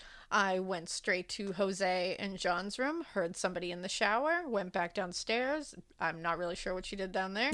Came back upstairs, knocked again. They woke up out of a dead sleep. Okay, apparently. so now what does Jean say? Now, Jean says that her aunt always goes outside to see the weather because she's still adjusting to it, adjusting to Georgia weather. So according to her, she went outside, saw Tam, came inside, washed her face, and prayed because I guess she thought she was seeing things, and went back out there and saw Tam. She said she came upstairs and knocked. I didn't hear her the first time. I heard her the second time. Because I was in the shower, but I'm not going to tell you that. And it's also like, whoa, whoa, whoa, whoa, whoa, whoa, whoa. So she went outside She now. went out twice? Yeah. Because originally she didn't go outside at all. No. She saw her from the window. Like, wait a second. And now she washed her face? Now she washed her face. So Officer Christian says, right. And she says, woke up, and she said, I need Jose, and I could just tell by the tone of her voice and her face it was bad. So he pulled on his shorts, and he started, because she's like, by the way, my 27-year-old boyfriend was naked. And it's like, okay, it's John, like, we get it. We get it. Pulled on his shorts, and he started coming down, and he hollered at me, get your phone. I couldn't even tell you unless the security for the door, if I came out the door or the basement. Like, it was just a whirlwind. And then when I got out there, I stayed on the gravel because I could see, like, it's still so surreal of her. She was like that. And I handed Jose my phone because I had 911 on the phone, handed him my phone, and he touched her back, which this isn't true because she was the first one on the phone. I was literally just going to say that. So already we're going willy-nilly now. And so she says he touched her back because I was like, don't touch her. And he's like, we have to, because he was on the phone. And he touched her, and he said she's not breathing. And then he went, I think he touched her on the leg to see if it would bend. And he said, rigor mortis has already set in. She's gone. And I think he said that on the phone. And then I was a hysterical But mess. he didn't say that on the phone. Like, what? First of all, you dialed 911 and you originally talked to them. There's audio. Right. There's audio of her being the first person on the phone. And then you handed the phone to him. And then she hands the phone to him while they're already talking. And he doesn't say she's gone. He says, I'm not completely sure. He never says she's gone. Also, you walk out there and you say, don't touch her? Yeah, like, isn't that your friend? You have no idea if she is dead or if she's just passed out. Well, Why wouldn't you touch her? Well, and then she says, I stayed on the gravel. It's like, oh, you didn't run to see if your friend or not even like, okay, maybe you weren't like friends, but your guest that was at your home, like she was your friend. No matter what, it's like, you know this woman. Right. She's a mother of 5 kids that go to school with your kids. Like, try to take care of her a little. You liked her enough to have her at your fucking party. For real. So then it gets even stranger. Remember when I originally told you that when she was found, one of her wrists, her right wrist was above her head and out, and the other one was down by her body. Yeah. And the wrist that was up was the one that was broken and dislocated, like it had stopped her fall. Yes. Well, Officer Christian then says, do you remember, and this had become a point of contention, when you went out there, her arms were by her side? Both arms? She says both arms were down by her side. Nope. Wrong. Who moved her fucking arm then? Who made it look like she stopped her fall? Which one of you moved her arm to make it look like she fell? Because do you think that they did move her arm? I think they moved her arm. That's weird. I think they moved her arm. And so she says both arms were down by her side, and that's why I know it's those other 2 women that are saying it's because they said they spoke to the detectives and her arm was up here in this position to brace itself. It was not, because that image is burned in my head, because the best way I could phrase it, it almost looked like she face planted, because I'm like, I'd never imagined someone landing with that, like her toes almost pointed. That's weird. So now it's like, who moved her arm? Right. Someone moved her arm. So now I'm like, Jose, did you move her arm? But then if you couldn't bend her leg, how did you move her arm? That's the other thing that I will get to later, because that, I was like, whoa, whoa, whoa. So rigor mortis has not set in unless you broke it, which I doubt you did. Well, if this is just me asking, if you broke rigor mortis, would you break a bone? Not necessarily. Okay. But so Officer Kristen says right, and she says, and her hand's perfectly by her side, like in all my stuff. And I'm like, Sean, what are you, man? What did she say? Like, and all my stuff is based on Law and Order and CSI, so it's not a good reference point. But I was just shocked at how she was laying. Okay, well, like, that's not a good reference point at all. You're correct in that. Officer Christian just goes, uh-huh. He's like, I fucking hate when people bring that up. Yeah, he's probably like, really now? So then, let me look and see what else I have in here. So this part really pissed me off. Uh-oh. So Officer Christian, they mentioned, was she the only one that smoked weed that right, night? and they were like, I've never tried weed. They were like, I have never done that. So she then, but instead of just saying, because it's like, okay, if none of you smoke weed, that's fine. There's no judgment anywhere bad here. thing. But it's also like, if none of you smoke weed, that's fine. Just be like, yeah, she was the only one. Right. But it was fine. They're like, making whatever. it a thing. Well, they make it worse. Oh, God. Because now I'm like, why are you trying to make her sound worse than she is? Like, What did she say? She says, and this is also, she's spreading a rumor, so it's like nice. She says, but if you're getting me on record, so at first she says, yeah, she was the only one smoking weed. But if you're getting me on record, when you talk to other people, Diane or whatever, when she spoke with Paula, this was not said to me, so just so you follow up, she asked Paula, do you know she did coke or anything else? And Paula said, not that I know of. I don't even know that she was aware that she even did that. So, wait, what? Yeah, she doesn't make any sense. So Officer Christian goes, okay. Well, they didn't find any coke in her system, so what the No. fuck does that have to do with anything? Because she's trying to smear Yeah, her. exactly. So then she says, so that's the only mention I heard of it, but to be honest, that made my head think. That made my head think. Oftentimes I find things will make my head think. And So that made you think is what you're saying. Yeah, it made my head think, you know? That sounds like something your 4-year-old would say. I love when my head thinks. It's great. Like, is that unusual for you? Well, this really made Jean's head think. Think what? Because I'm like, well, she drank that much tequila, and that's a depressant, and pot is a depressant. But if you did that, you could drink tequila and still be... She always had that much energy, so I never thought anything of it. So now she's sitting there going... She's saying that she's regularly on coke. Now she's literally being like, well, she always has so much energy, so maybe she's on coke all the time. Maybe she just fucking stops at Starbucks every day like everybody else. Well, and Officer Kristen says, yeah. He's like, can you go fuck yourself? And then she says, and I don't want to speak negative, and maybe she partied a little too much. Since when? She has 5 kids. And before, they had all said that she was saying to them, oh, it's so nice, like, please stay up because I don't often get girl time. I never get to do this. Right. So now all of a sudden she parties a little too much. Meanwhile, her husband's probably listening to this like, oh yeah, she really parties with those fucking casseroles that she leaves for us. It's really easy to party with 5 kids.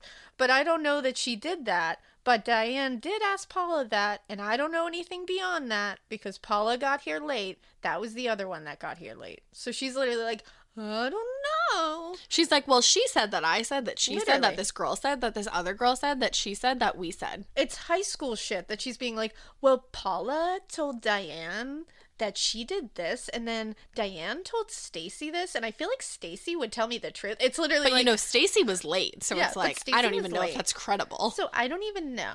Now, I'm going to post the transcripts for all these interviews in our show notes so you guys can take a look at all of the stuff in it because it's just so much to read. Mm. I mean, I was spending like hours. Literally. Alaina has like certain areas like highlighted and they were scattered on the couch when I came over. Yeah. I was like, are you good? Are you okay? My hair's like out to here and I'm just like, ah! There's like crumpled up notes in the trash can. I'm like, but bloodshot eyes. I'm like, I can't handle this case. But there's like 10 interviews and they're like 30 to 40 pages each. Well, they probably just don't make any sense. And it's just insanity. So then we get to the parts where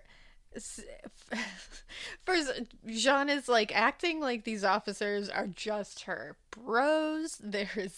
We're just hanging out talking. Getting them some Dunk's Mike, gift cards. Just hanging out. So at one point she'll be like, oh, and I have a picture of this from that night, like, because they took a lot of pictures of the night of the party. Yeah. Like, everywhere. And she'll be like, oh, I took a picture of this. And they're like, oh, can you send that to us? Like, we need these pictures. Right. And she'll be like, okay, cool.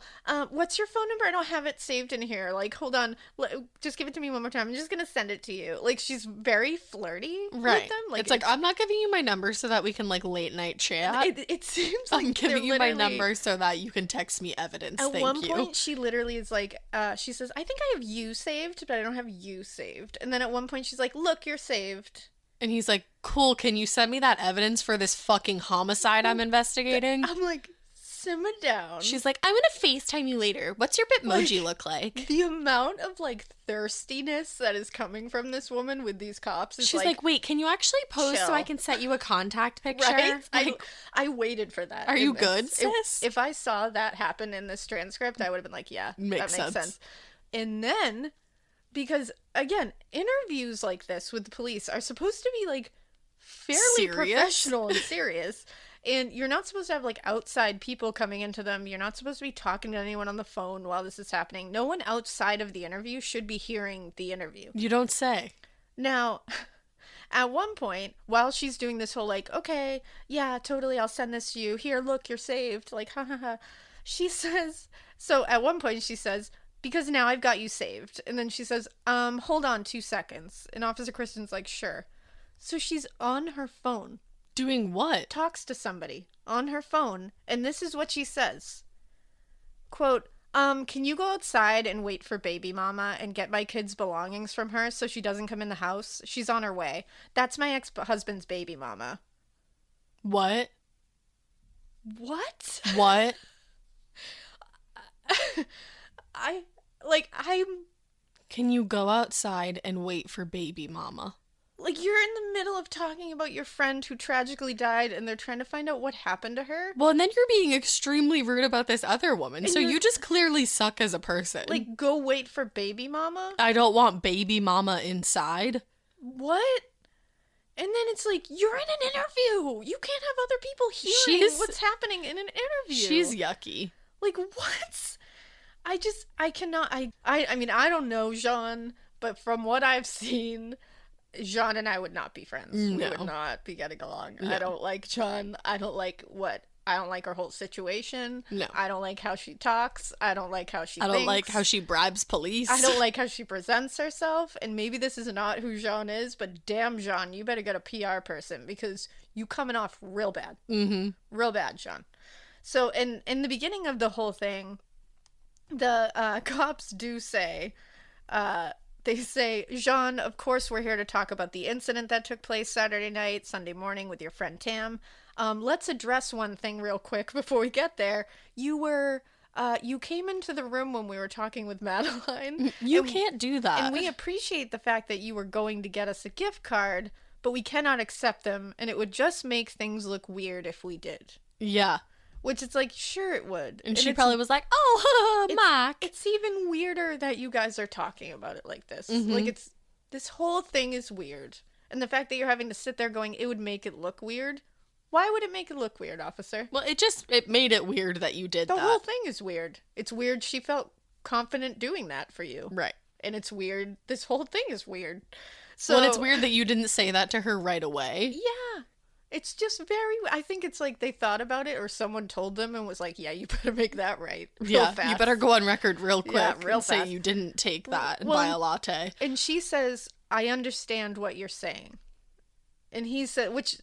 It's like, okay, I get it. A like, little strange wording. It's like before... And I might be looking too far into this when I totally could be. To me, it just seems like you would say, like, I totally understand. That makes so much sense. Like, I wasn't thinking. She's like, I get what you're saying because what you're really saying is like, thanks for the gift card. But like on record, I have to be like, I didn't take it. It's literally like, I understand what you are saying. Yeah. It's like when somebody's like, don't mention that happened. And you're like, what happened? Yeah, exactly.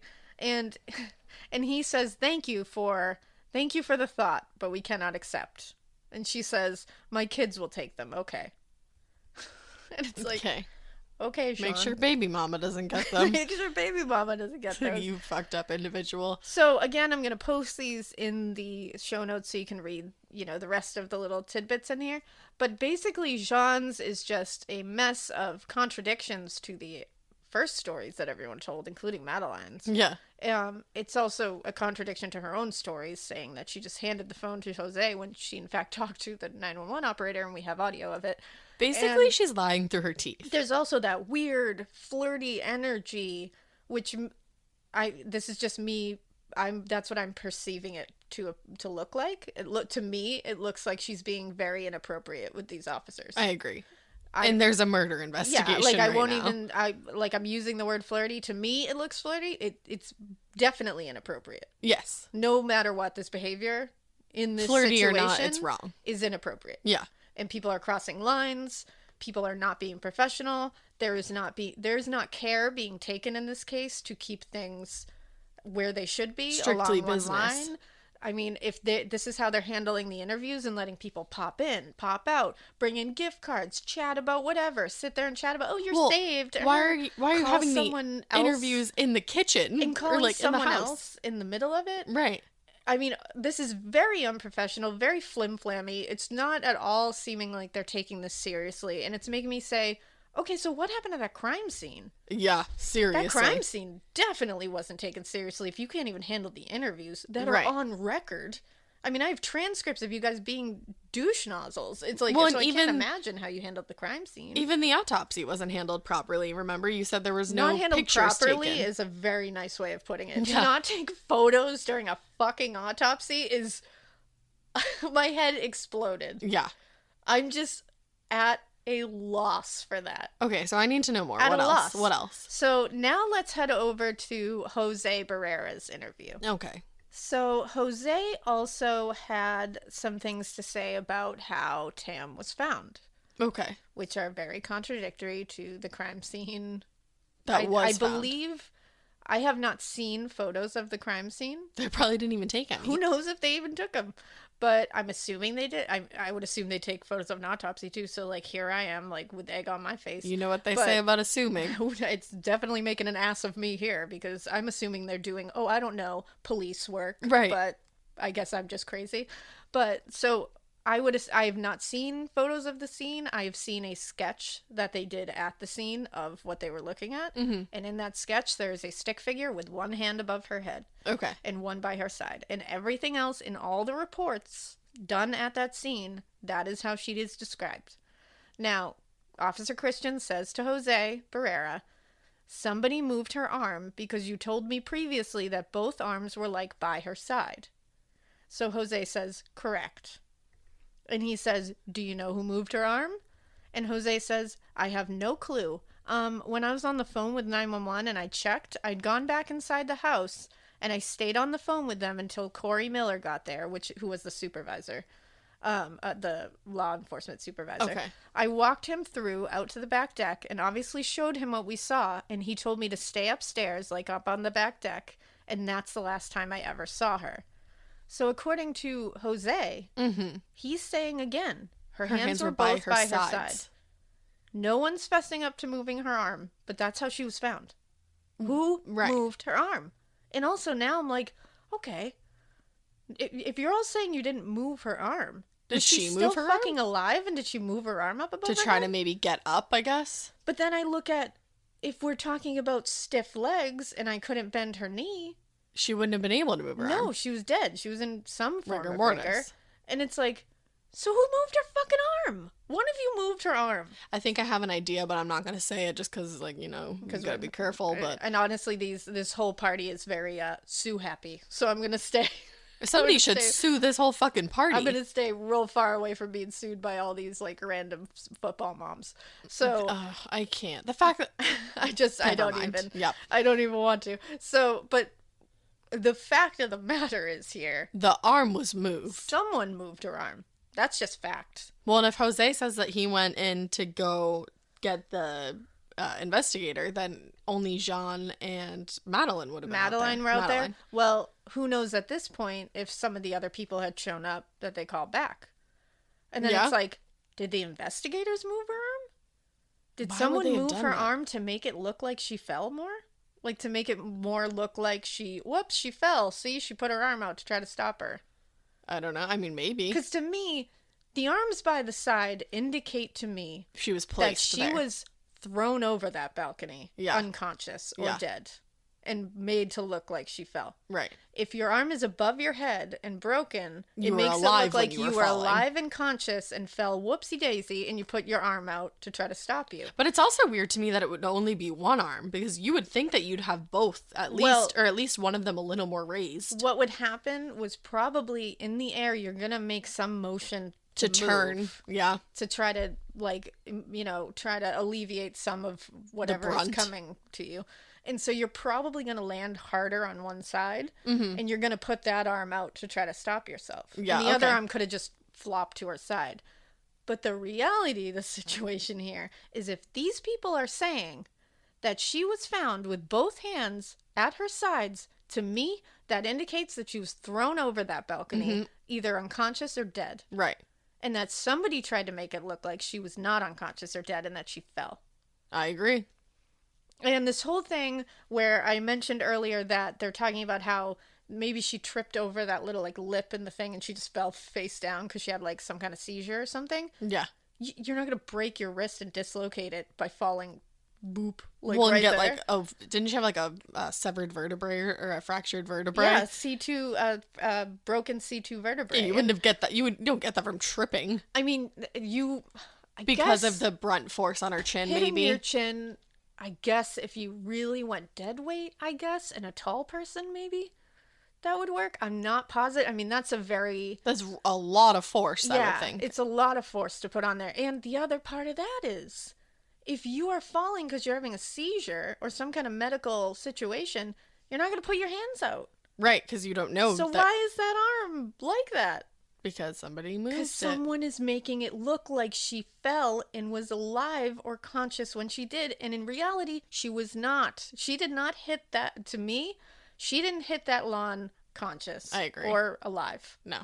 It's just not, I don't see It's it. just not the case. I think somebody, and now I'm starting to sit there and go, well, wait, if all of you, I mean, who knows if it was somebody at the party who moved the arm and they're all just being like, I don't know. Or maybe it was an investigator. Or was it the police trying to be like, let's just close this shit? Mm-hmm. Is somebody looking at this and being like, let's just make sure this case gets closed? Because to me, not taking photos at the autopsy, all that shit, that to me looks like someone's trying to make it so this case gets closed real fast. Real fast. Real fast. So that would be an easy way to do it. Put her hand above her head. Oh, she fell. Oops, she fell. See, she tried to stop herself. Case closed. Boop, boop. Bing, bing, boom. So then, we had mentioned before that, the whole thing was that Jose and Jean were woken out of dead sleep to come outside, and whoops, there's Tam. And it's like, who was showering? So, and then we heard earlier, Jose mentioned that he was cleaning up. Oh, yeah. So it's like, when were you cleaning up? Right. Like, what? Were you cleaning up while you were waiting for someone to come while somebody lay dead in your backyard? I doubt. Cleaning up a murder scene? Well, and so Officer Christian says, what else did you do that morning?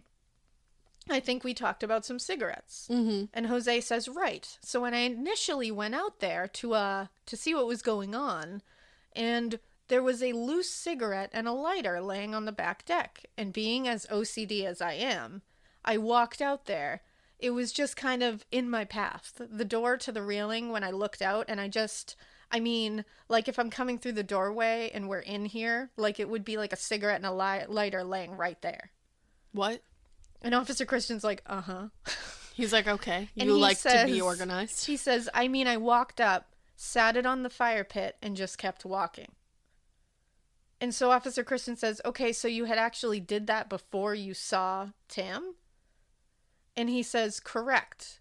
And Officer Christian says, before you saw Tamla or anything? Like you cleaned a cigarette quickly? Yeah. And Jose says, oh yeah, I wouldn't have moved anything if I knew what I was about to walk up on.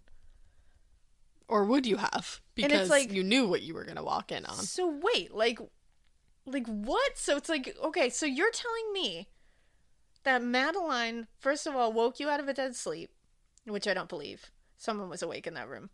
And you had already claimed that you were cleaning up that morning, so like, baba boop. Right But there.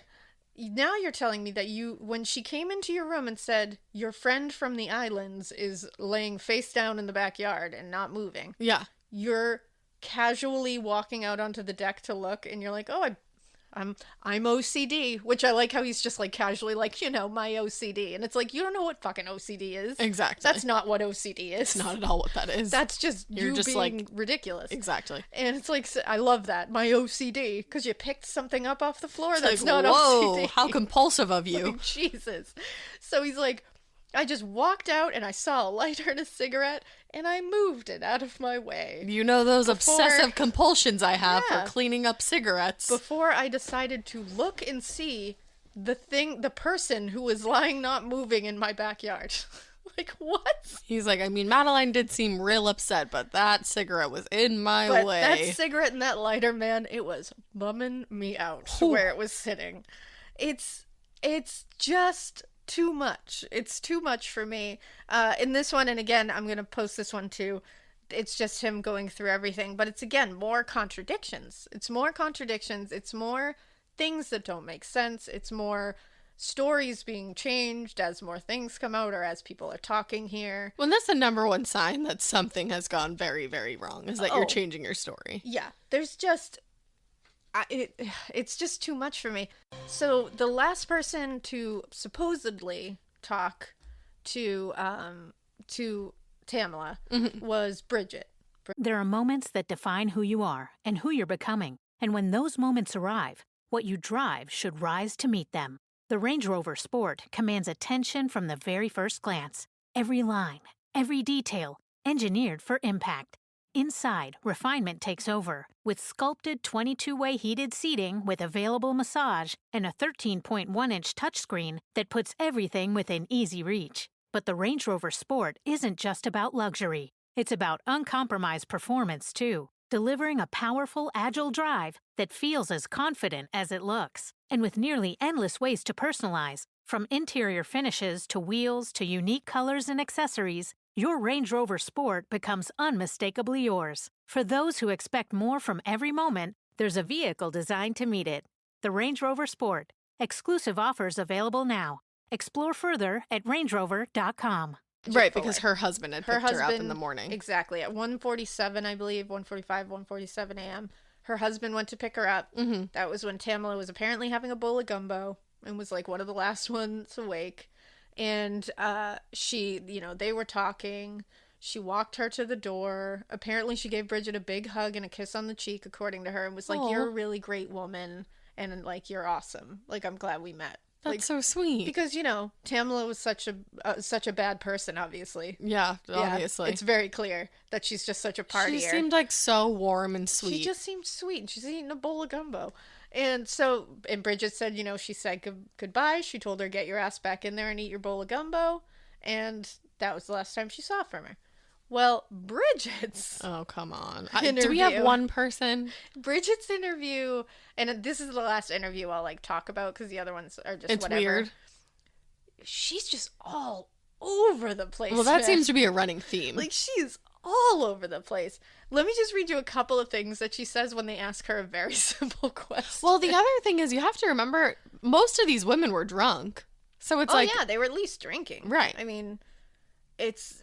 I think it's just the way she answers these questions that you're just like, are you okay, sir? No. What's going on? So one of the things that Bridget really wants us all to know over and over and over again is she is the mother hen of this group of women. Okay, and Mom. Don't you forget it, because she's going to tell you every other line. Officer, I'm the mother hen. I don't know if you know this, but I'm the mother hen. I take care of I'm the mother hen. Okay. I don't get into any trouble because I'm the mother fucking hen. She is literally oh God. I'm thinking of that Kesha song, I'm the motherfucking, but she's like, hen. That's Bridget. God. She's gonna let you know that she is responsible. She's always working. She would never be caught up in a murder scene. She would never do anything. I'm a mom. And and a hen. I'm not going to accuse anyone of anything. I'm just saying, Bridget, calm down. She be mommin'. Calm down. Bridget be mom hennin'. So, in one point, she's talking about, she's talking about the alcohol and how she has a very serious view on, how much alcohol was happening here. And she's very, I don't drink a lot of alcohol because I'm the mother hen. So she says, God forbid, women can put away, that alcohol. And, some people, they put away the wine and everything. I'm kind of your mother hen whenever I'm at a party. Okay. And my very first priority is children. Granted, there were no children at this time. And she says that. That's the quote. She's like, my first priority was the kids that were not there. What? And you can tell the officer's like, uh-huh. Okay. Because she's literally like, my first priority here is the kids. That were not in attendance. I realized there were no kids here this time, but I was all about the kids. He's like, okay, and he goes, uh-huh. And she says... He's like, do you need some blue for that picture that you're trying to paint me? You okay? And she says, but for the weekend before this, there was kids there. He's like, yeah, we're not talking about that weekend, actually. No question is pertaining to this information. What he literally asked, so did she drink tequila? And she's like, yeah, let me tell you about women and alcohol. And it's like, And last whoa. weekend. And then let me go to last weekend. And he's like, what now? He's like, I literally don't give a single shit about last weekend. Now, the week before this was a Halloween party they had at John's house where the kids all like. But was carved Tamla pumpkins. there? Tamla was there Oh. with her family. And Oh my they God, came- the weekend before. Exactly. And so they were there. They had like a nice time. Everything was good. So she says, but the weekend before there was, I've been a nanny for 9 years and just not with my own kids. Right, because And you he don't says- nanny your own children. You parent your own kids. Correct. So Officer Christian says, right. And she says, He's probably like, I'm not following. he's like, I gotta go. So she says, other people's children completely trust me. And I'm very adamant about watching what's going on, you know? And it's like, stop flipping your head around. You're gonna knock your head into the damn wall. I'm not doing any ER things for you. Stop being stupid. What? What? He's like, so what happened last weekend? I'm a mother hen, but I don't fucking dabble in those ER things. And his response, now, he just asked her, was there tequila there? And this is turned into this. And he just goes, right. And she says, I'd be like, can we answer the question I just fucking asked you? and she says, and I think that was one of the things that Tam liked so much about me. Is even though I had a couple of drinks, I still kept my faculties about me. She says that a lot, too. Her faculties were in fucking check that night. I've Don't never even heard question anybody it. say that before. She still kept her faculties about me. You know, if a child went missing, then I'm like, huh, I saw that kid recently. Where's he at? It's just inbred. What the fuck is she talking about?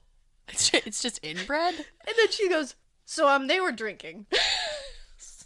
Wow, that was a really So- fucking long way to get to that answer. Yeah, like, they were literally like, so was there drinking at this And house? she's like, well, I don't do She's the like- ER shit, and the pumpkin party was great, and the tequila, you know, and like Tam really Literally. loved me, and you know, I'm not gonna, mother hen, but yes, there was drinking. It's like, was there drinking there? And she's like, well, I'm a mother hen. I don't do that shit. I take care of everybody. I'm always on my shit. I'm always looking out for the kids. I know there wasn't kids there that night, but there was kids there the night before because the weekend before there was a Halloween party and there were kids there. I don't nanny my own kids though because I have kids, but every other kid trusts me implicitly. And that night I had my faculties about me because if a kid went missing that wasn't there because there was no kids there at that party that night, but if a kid went missing I would be like, I saw that kid recently. Where is that kid? It's just inbred at me. Yeah, they were drinking that night. Because I'm a mother hen and I've got faculties. Whoa. He was girl. like, I need a break. And his response is, yeah. Right. Right. Like, yeah. what? So she keeps saying, I was very coherent. I'm very coherent. And then she says, in case of emergency, I'm always coherent. I've always got my faculties So about me. What it looks to me is that Bridget is very stressed all the time. And she's always like, a fucking emergency is afoot at all times. And I need to have my faculties about me. Okay. In fact, so after she says all that, he says, right. And she says, so I mean, it still kept me coherent for in case of an emergency if something happens. Which it did. Also, And to me, I'm like, what? calm down on the emergency talk for that night because you're making it look like, well, just in case an emergency happened, I was all about it. Because here, I was really there. prepared for I'm there to here. be an emergency it's because like- something was happening. Honey, there was an emergency that happened. So, like, maybe calm down about that. Like, Right. maybe stop making it seem like you knew an emergency was happening. Like, I'd calm down. Because Yeah. you're making yourself look bad here. And he just says, sure. And she says, I got my faculties about me. No, shut the fuck She up. literally says it again. Oh my god. And he goes, I need to see a "Uh-huh." picture of Bridget. And he's like, uh-huh. He's like, you mentioned that. And then she says, I'm a protective person. I don't care about a whole lot of people, but the ones I care about, I want to take good care of. Okay. And he's like, uh-huh. And she goes, that was the second time that I've met Tam. The first time was the weekend before for the pumpkin carving. You remember that I one. do, with the children and your he faculties. says, okay. And she goes, her kids thought it was awesome because I got to use power tools. I got a Sawzall. Shut the fuck up. Well, and again, he asked her, were they drinking that night? This is still that question. Oh, he hasn't even asked another question. He has not asked another question yet. This Okay. is still her talking about were they drinking that night. Now, her last thing was Tam's kids thought I was awesome because I used Sawzall. And he goes, yeah. And she goes, go in on top with that Sawzall and get that lid off, then stick the thing in with the drill and it goes and all the guts, you know? And he goes, Uh-huh. yeah. And she goes, so it's super easy for them to cut them out or scoop them out. It's all about efficiency. And I like power tools. So they all thought that I was just like the cat's meow because I would go out there and do these things. But kids have been my life. And Tam was very appreciative. I can't tell you how many times that woman grabbed me and goes, I love you. You're like incredible. Can we take you home for a while? Because I'm a neat freak too. That is a straight quote.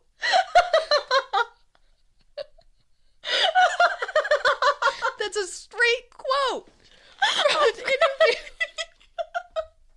If you guys had just seen Alaina do that whole thing. And she still goes. He says, yeah. Stop. He says, yeah, to that. And she says, I mean, I'm OCD. I'm a super neat freak. Oh, we got another one. We got another one. I don't like to leave anybody's house in a mess. I will not leave till I have swept that floor up. And he just goes, uh-huh. And she says, make sure the dishes are in. I'm that perfect friend. I mean, I'm not boasting or anything, but I'm that perfect friend.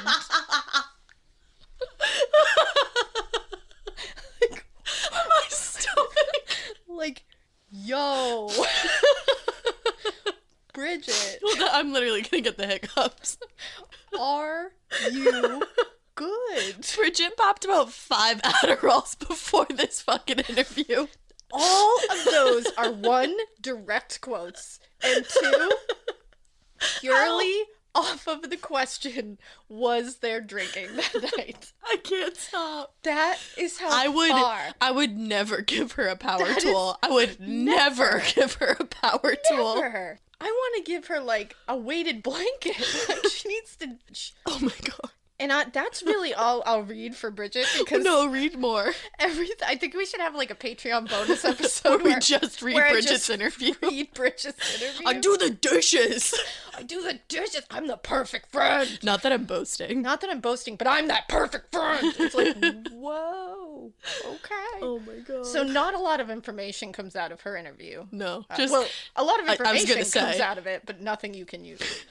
And how many questions did they get to ask her? Like 2? I think they asked her like a total of 4 questions in the I think it's like 45 pages long. Wow. But I also thought Bridget's interview would kind of bring everybody a little levity here because this is a very hard subject. So I think Bridget's interview was kind of a fun. Yeah, we need it. It was a palate cleanser. It's a very nice palate cleanser. It's a departure from the really heavy shit that's going on. I wish that had been a video because had you seen Alaina's face and like movements and just overall performance of Bridget's interview, wow. Yeah, and for what I wrote in my notes for Bridget, it's just Bridget is strange as fuck. That's all I gotta say.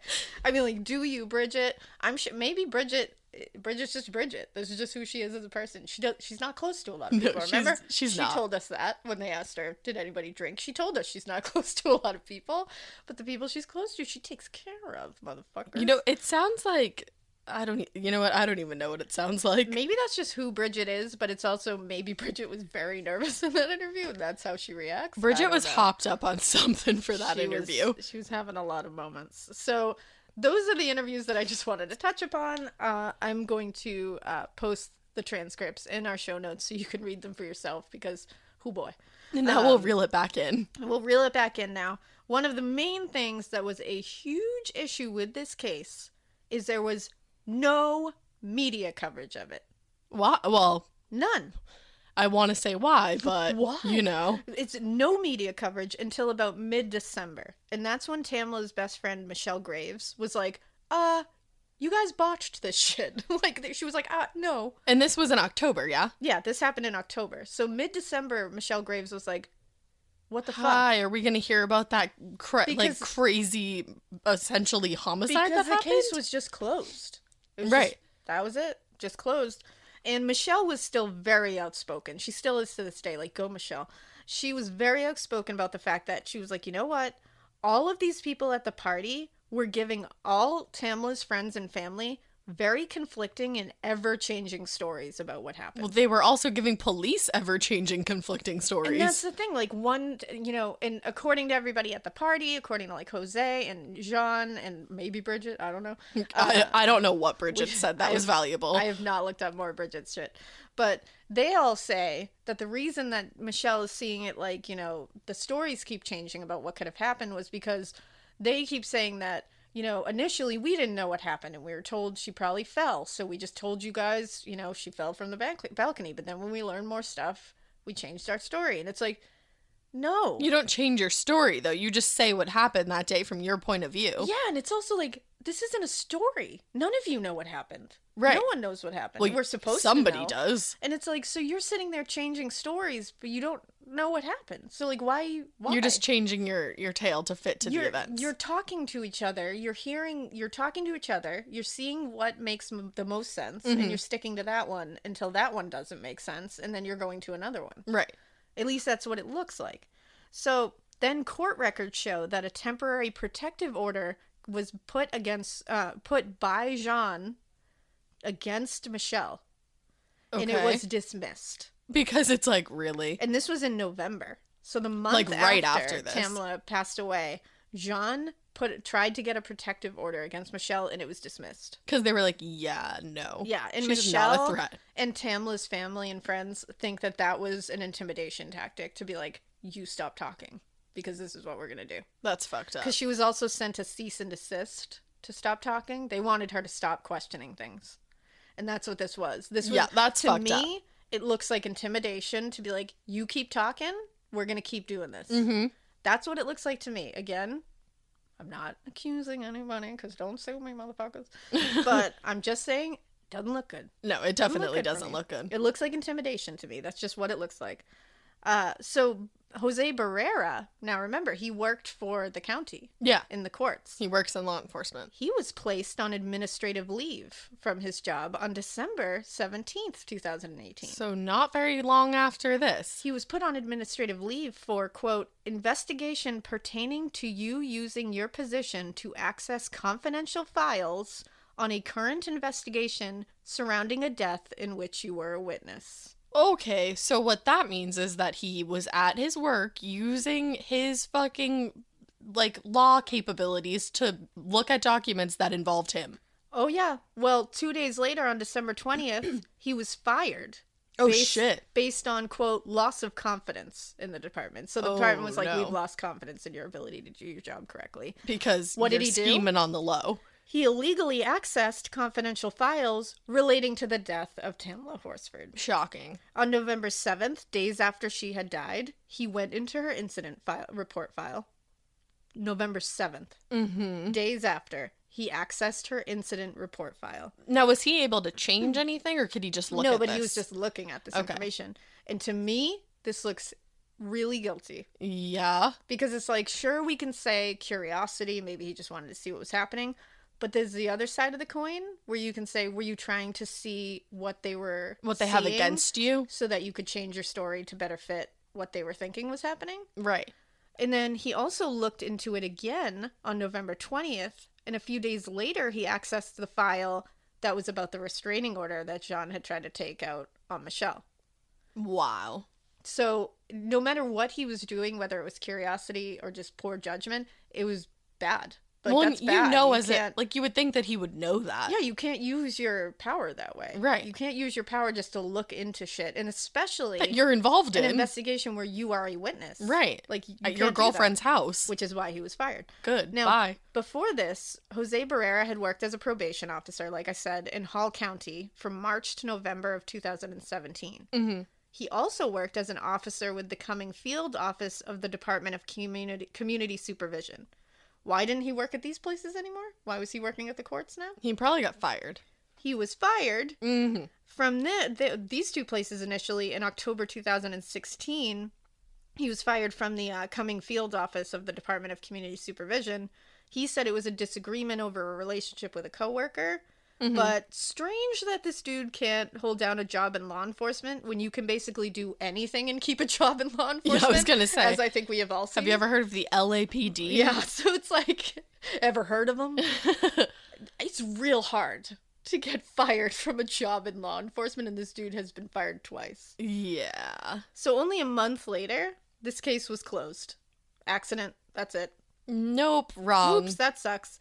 So here's what's wrong. We're just going to go over a couple of things just to end this out. There's a lot wrong. Yeah. The video.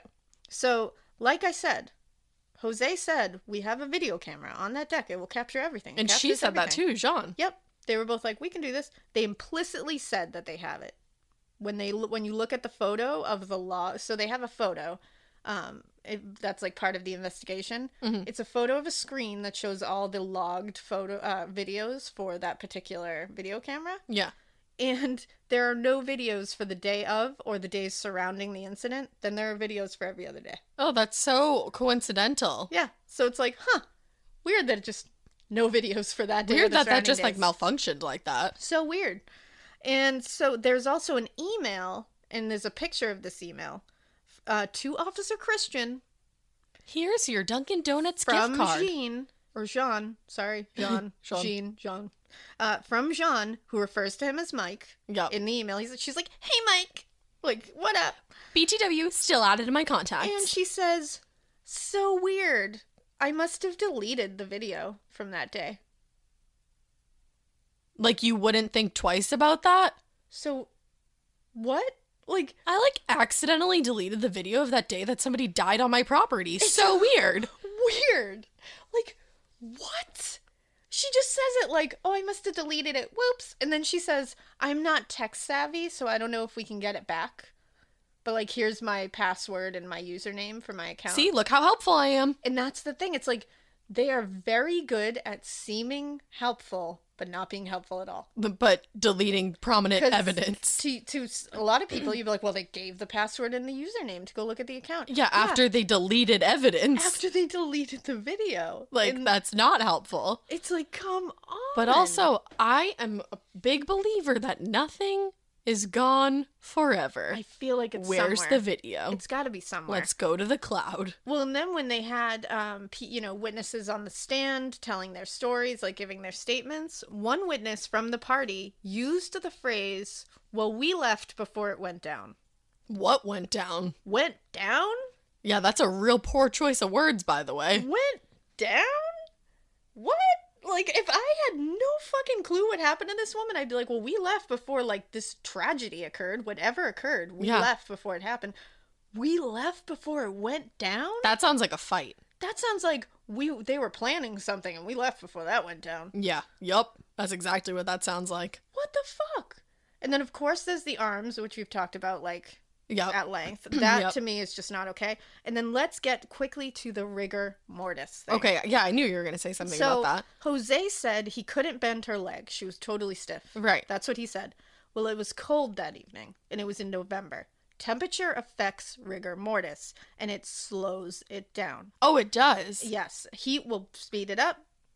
Cold slows the onset. That's so interesting. You would think in your mind, if you didn't know anything like me, that it would be the opposite. Because it kind of preserves you a little more. So it slows decomp. I guess that does make sense. Which slows all the processes of death. Okay. Now, if they couldn't move her leg, then she was in somewhere between moderate to complete rigor, if they couldn't move it or bend it. But it couldn't be complete rigor, because initially they said they found her with her arms by her sides. But when she was discovered by investigators, her arm was up. A crime scene sketch shows that her broken wrist arm was pointed up and away from her body. So someone moved her, and I doubt they broke rigor to do so. It's a possibility, but probably not. So I'm going to go with moderate to advanced rigor mortis stage, which is where she was found in. Somewhere within 8 hours is when the body is still able to be manipulated with at least some force. Yeah. But it's still really starting to stiffen. Right. Which seems to me where she was if somebody was able to move her arm. Mm-hmm. Because it's still being able to be manipulated, but very stiff. Right. I would say she's obviously within that, because if she was last seen between 1:30, somewhere in there, maybe even 2, but claiming to be noted as going to the porch with that app around 1:50 a.m. Yep. and found as early as 8:30, that's only 6 to 6.5 hours. So now the thing is, again, rigor slows in cold temps, and it was freezing that evening. So she wouldn't have been in So advance. in cold temps, it can take between 3 to 6 hours for it to appear. for it to appear. Not even Not in the the full advanced 8. mode. And that's just beginning to appear. So that would put us at a very minimal rigor stage by the time she was found, which makes the assertion that she was totally stiff and unbendable not probable and not likely. And the fact that her arm was moved above her head after that is even more concerning to me. Right. To me, she died earlier. Way earlier. She died earlier than that 1:30, 2 o'clock hour. I think she was either unconscious or died before that. Which means that Bridget probably was there. Uh-huh. And that's why Bridget was so nervous in her fucking interview. Exactly. Because now we're putting it more close to, 7-8 hours if we're moving it a little earlier, which is putting her more in that rigor stage where you can't bend her leg. Yeah. Because again, it slows it down. So we need a few extra hours on there to get to that stage, and we don't have those hours in there. Or who knows if he even tried to move her leg. You don't even know that. We have no idea. So it's like maybe he just said he did that to be like, yeah, she's been dead out here for a while. Like, must have happened last can't night. move her leg. Now, there was a second independent autopsy, and that one, according to her father, shows that some of her injuries were inflicted post-mortem. Oh. Which to me is a toss off the deck. Right. To make it look like she fell, and she got some of those injuries when she hit the ground. Were pictures taken during that one? I don't know if I'm assuming they were, but I think because now, the good news is now this case has been reopened. Good. And there was, again, no blood that pooled around any of her injuries on the ground. Because her blood flow already stopped when she had been tossed over. And apparently there was blood on her sleeve, but none of it on the ground or anywhere, so it either just stopped bleeding when she, it didn't happen. Right. It must have happened before she was hitting the ground. Right. Which is where did she start bleeding before she hit the ground? Well, she had that laceration on her wrist. Uh-huh. And Which it's sleeve, that would have wrist. bled. And she had blood all over. She had lacerations on her face and shit. Right. Where's the blood? Now. Well, he was cleaning that morning. This is awesome. So, June 5th, 2020. So, very recently. Oh, that was literally a few weeks ago. A couple weeks ago. The family lawyer, Tamla's family lawyer, Ralph Fernandez, dropped a bomb of a letter. Let me hear it. He dropped it publicly. I won't read the whole thing. I'm just going to read the really awesome Juicy parts. So he wrote this to Tamla's family. Okay. And he was basically telling them, fuck this, homicide happened. He's clearly. No. So he says, the review reflects that a homicide is a strong possibility. Witness statements are in conflict. A potential subject handled the body as well as the evidence prior to the law enforcement arrival. Evidence was disposed of and no inquiry followed. The scene was not preserved. Evidence was inappropriately handled. The investigation was compromised by unauthorized access and disclosure to potential targets and witnesses. A remarkable fact is that there were no photographs taken during the autopsy of Tamla's body. This had to have been done at someone's directive because such a practice is unheard of. Oh, shit. So he is saying exactly what I'm saying, that someone intentionally said, do not take fucking photos of this autopsy. Right. Because that is not a thing. There's no precedent for it. It does not happen. Right. You don't just forget. This is not one of those things, oh yeah, we don't do that. No. Across the board, no. Right. That is the weirdest part of this case. He also said, it appears Tamla was involved in a struggle. There were abrasions noted consistent with that scenario. There were parallel scratches on one arm. Since they were fresh, photos would have proven recent use of defensive force, but having no photos injures to our detriment. There was one x-ray, yet the injury noted as the cause of death appears nowhere. The town of Cumming has a history which raises eyebrows.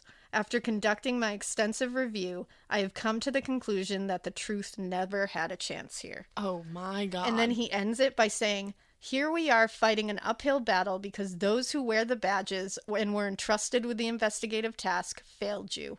But this is not over. It will never be over. Be safe, be strong. We will get to the bottom of this. Ooh, that was almost like one of those anonymous things that they put out. Fucking A. I was like, Ralph Fernandez. Damn. Drop the mic at the end. He was like, fuck this. We're going to get to the bottom of it. We're getting justice. And literally the entire world was like, fuck yeah, you are. Yeah. I believe in him. I'm like, yes, Ralph. I want to know what happened.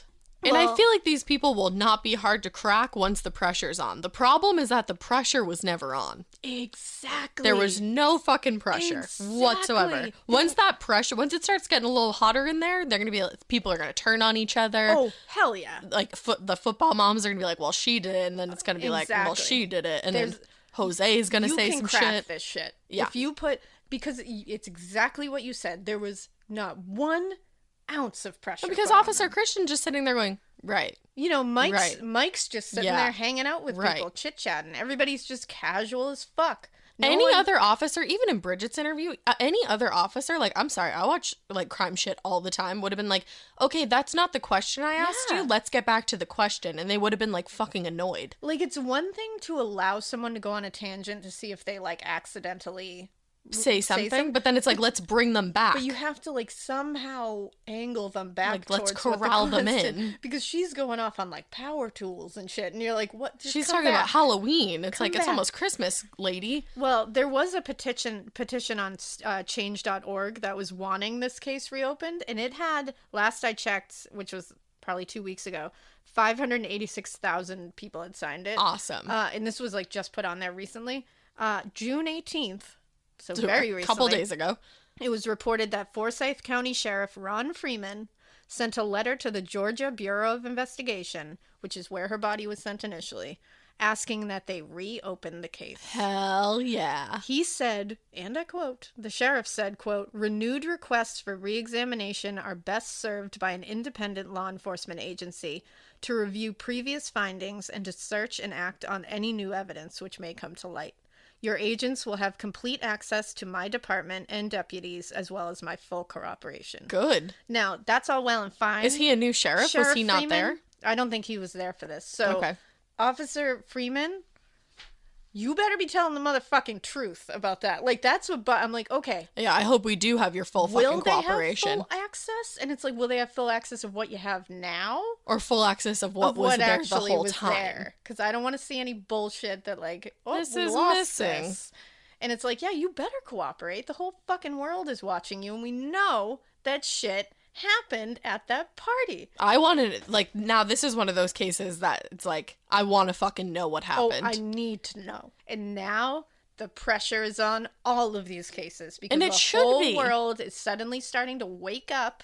And I'm so glad because this has been happening. and, like, seeing this case, I knew of it. I had researched it a little bit, but when I went deeper into it, I was like, holy shit. Well, and you know what? I'm going to say, like, I was ignorant to this case. I had just heard about this case. And it's shitty. There was no media coverage. But that's the thing. It's like, why are we not hearing about these Yeah. like these cases It's concerning people of color? You're just not hearing No, about you're it. not. Because it's open shut.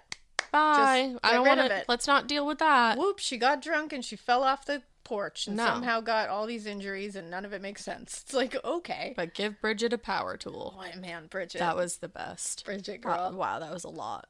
So that is the case thus far of Tamla Horsford. I hope we get to do an update on that case. Gosh, I hope we get to have an update on it. Wow. I really, I'm going to be watching this hard. We will update whatever comes out anything. of it. Just like, Lori Vallow and stuff, we'll throw an extra episode in that week just to give you the lowdown. Yep. And We actually probably will end up doing an update on Kendrick Johnson Yeah. because a lot is coming up about that. And when we try to do those extra, like, throw in a third episode during the week, if it's, like, updating something, we'll make those ad-free. Yeah. So, Yep. whenever you get one of those, like, yippee. So, let's all hope. Everyone keep an eye on this one. Tamla Horsford was murdered. That's my view on it. I don't know by who right now, but we're going to find out. We'll see if I have to shut down the comments on this Instagram post, too. But, God. but Tamla Horsford was murdered. That's Yep. my view on this. Bada boop. And let's just end on that note. You can follow us on Instagram at Morbid Podcast. hit us up on Twitter. A Morbid Podcast. Send us a Gmail. That's where all the listener tales go. morbidpodcast@gmail.com. We hope you keep listening. And we hope you keep it's weird. But not so weird that you throw somebody off a balcony and then try to go get a Dunkin' Donuts gift card to cover up for it, even though maybe you didn't do it. I don't know if you did or not, but somebody did it at your house. So let's talk about that and we'll find out what happened there. Okay, bye. Save my contacts. Yes.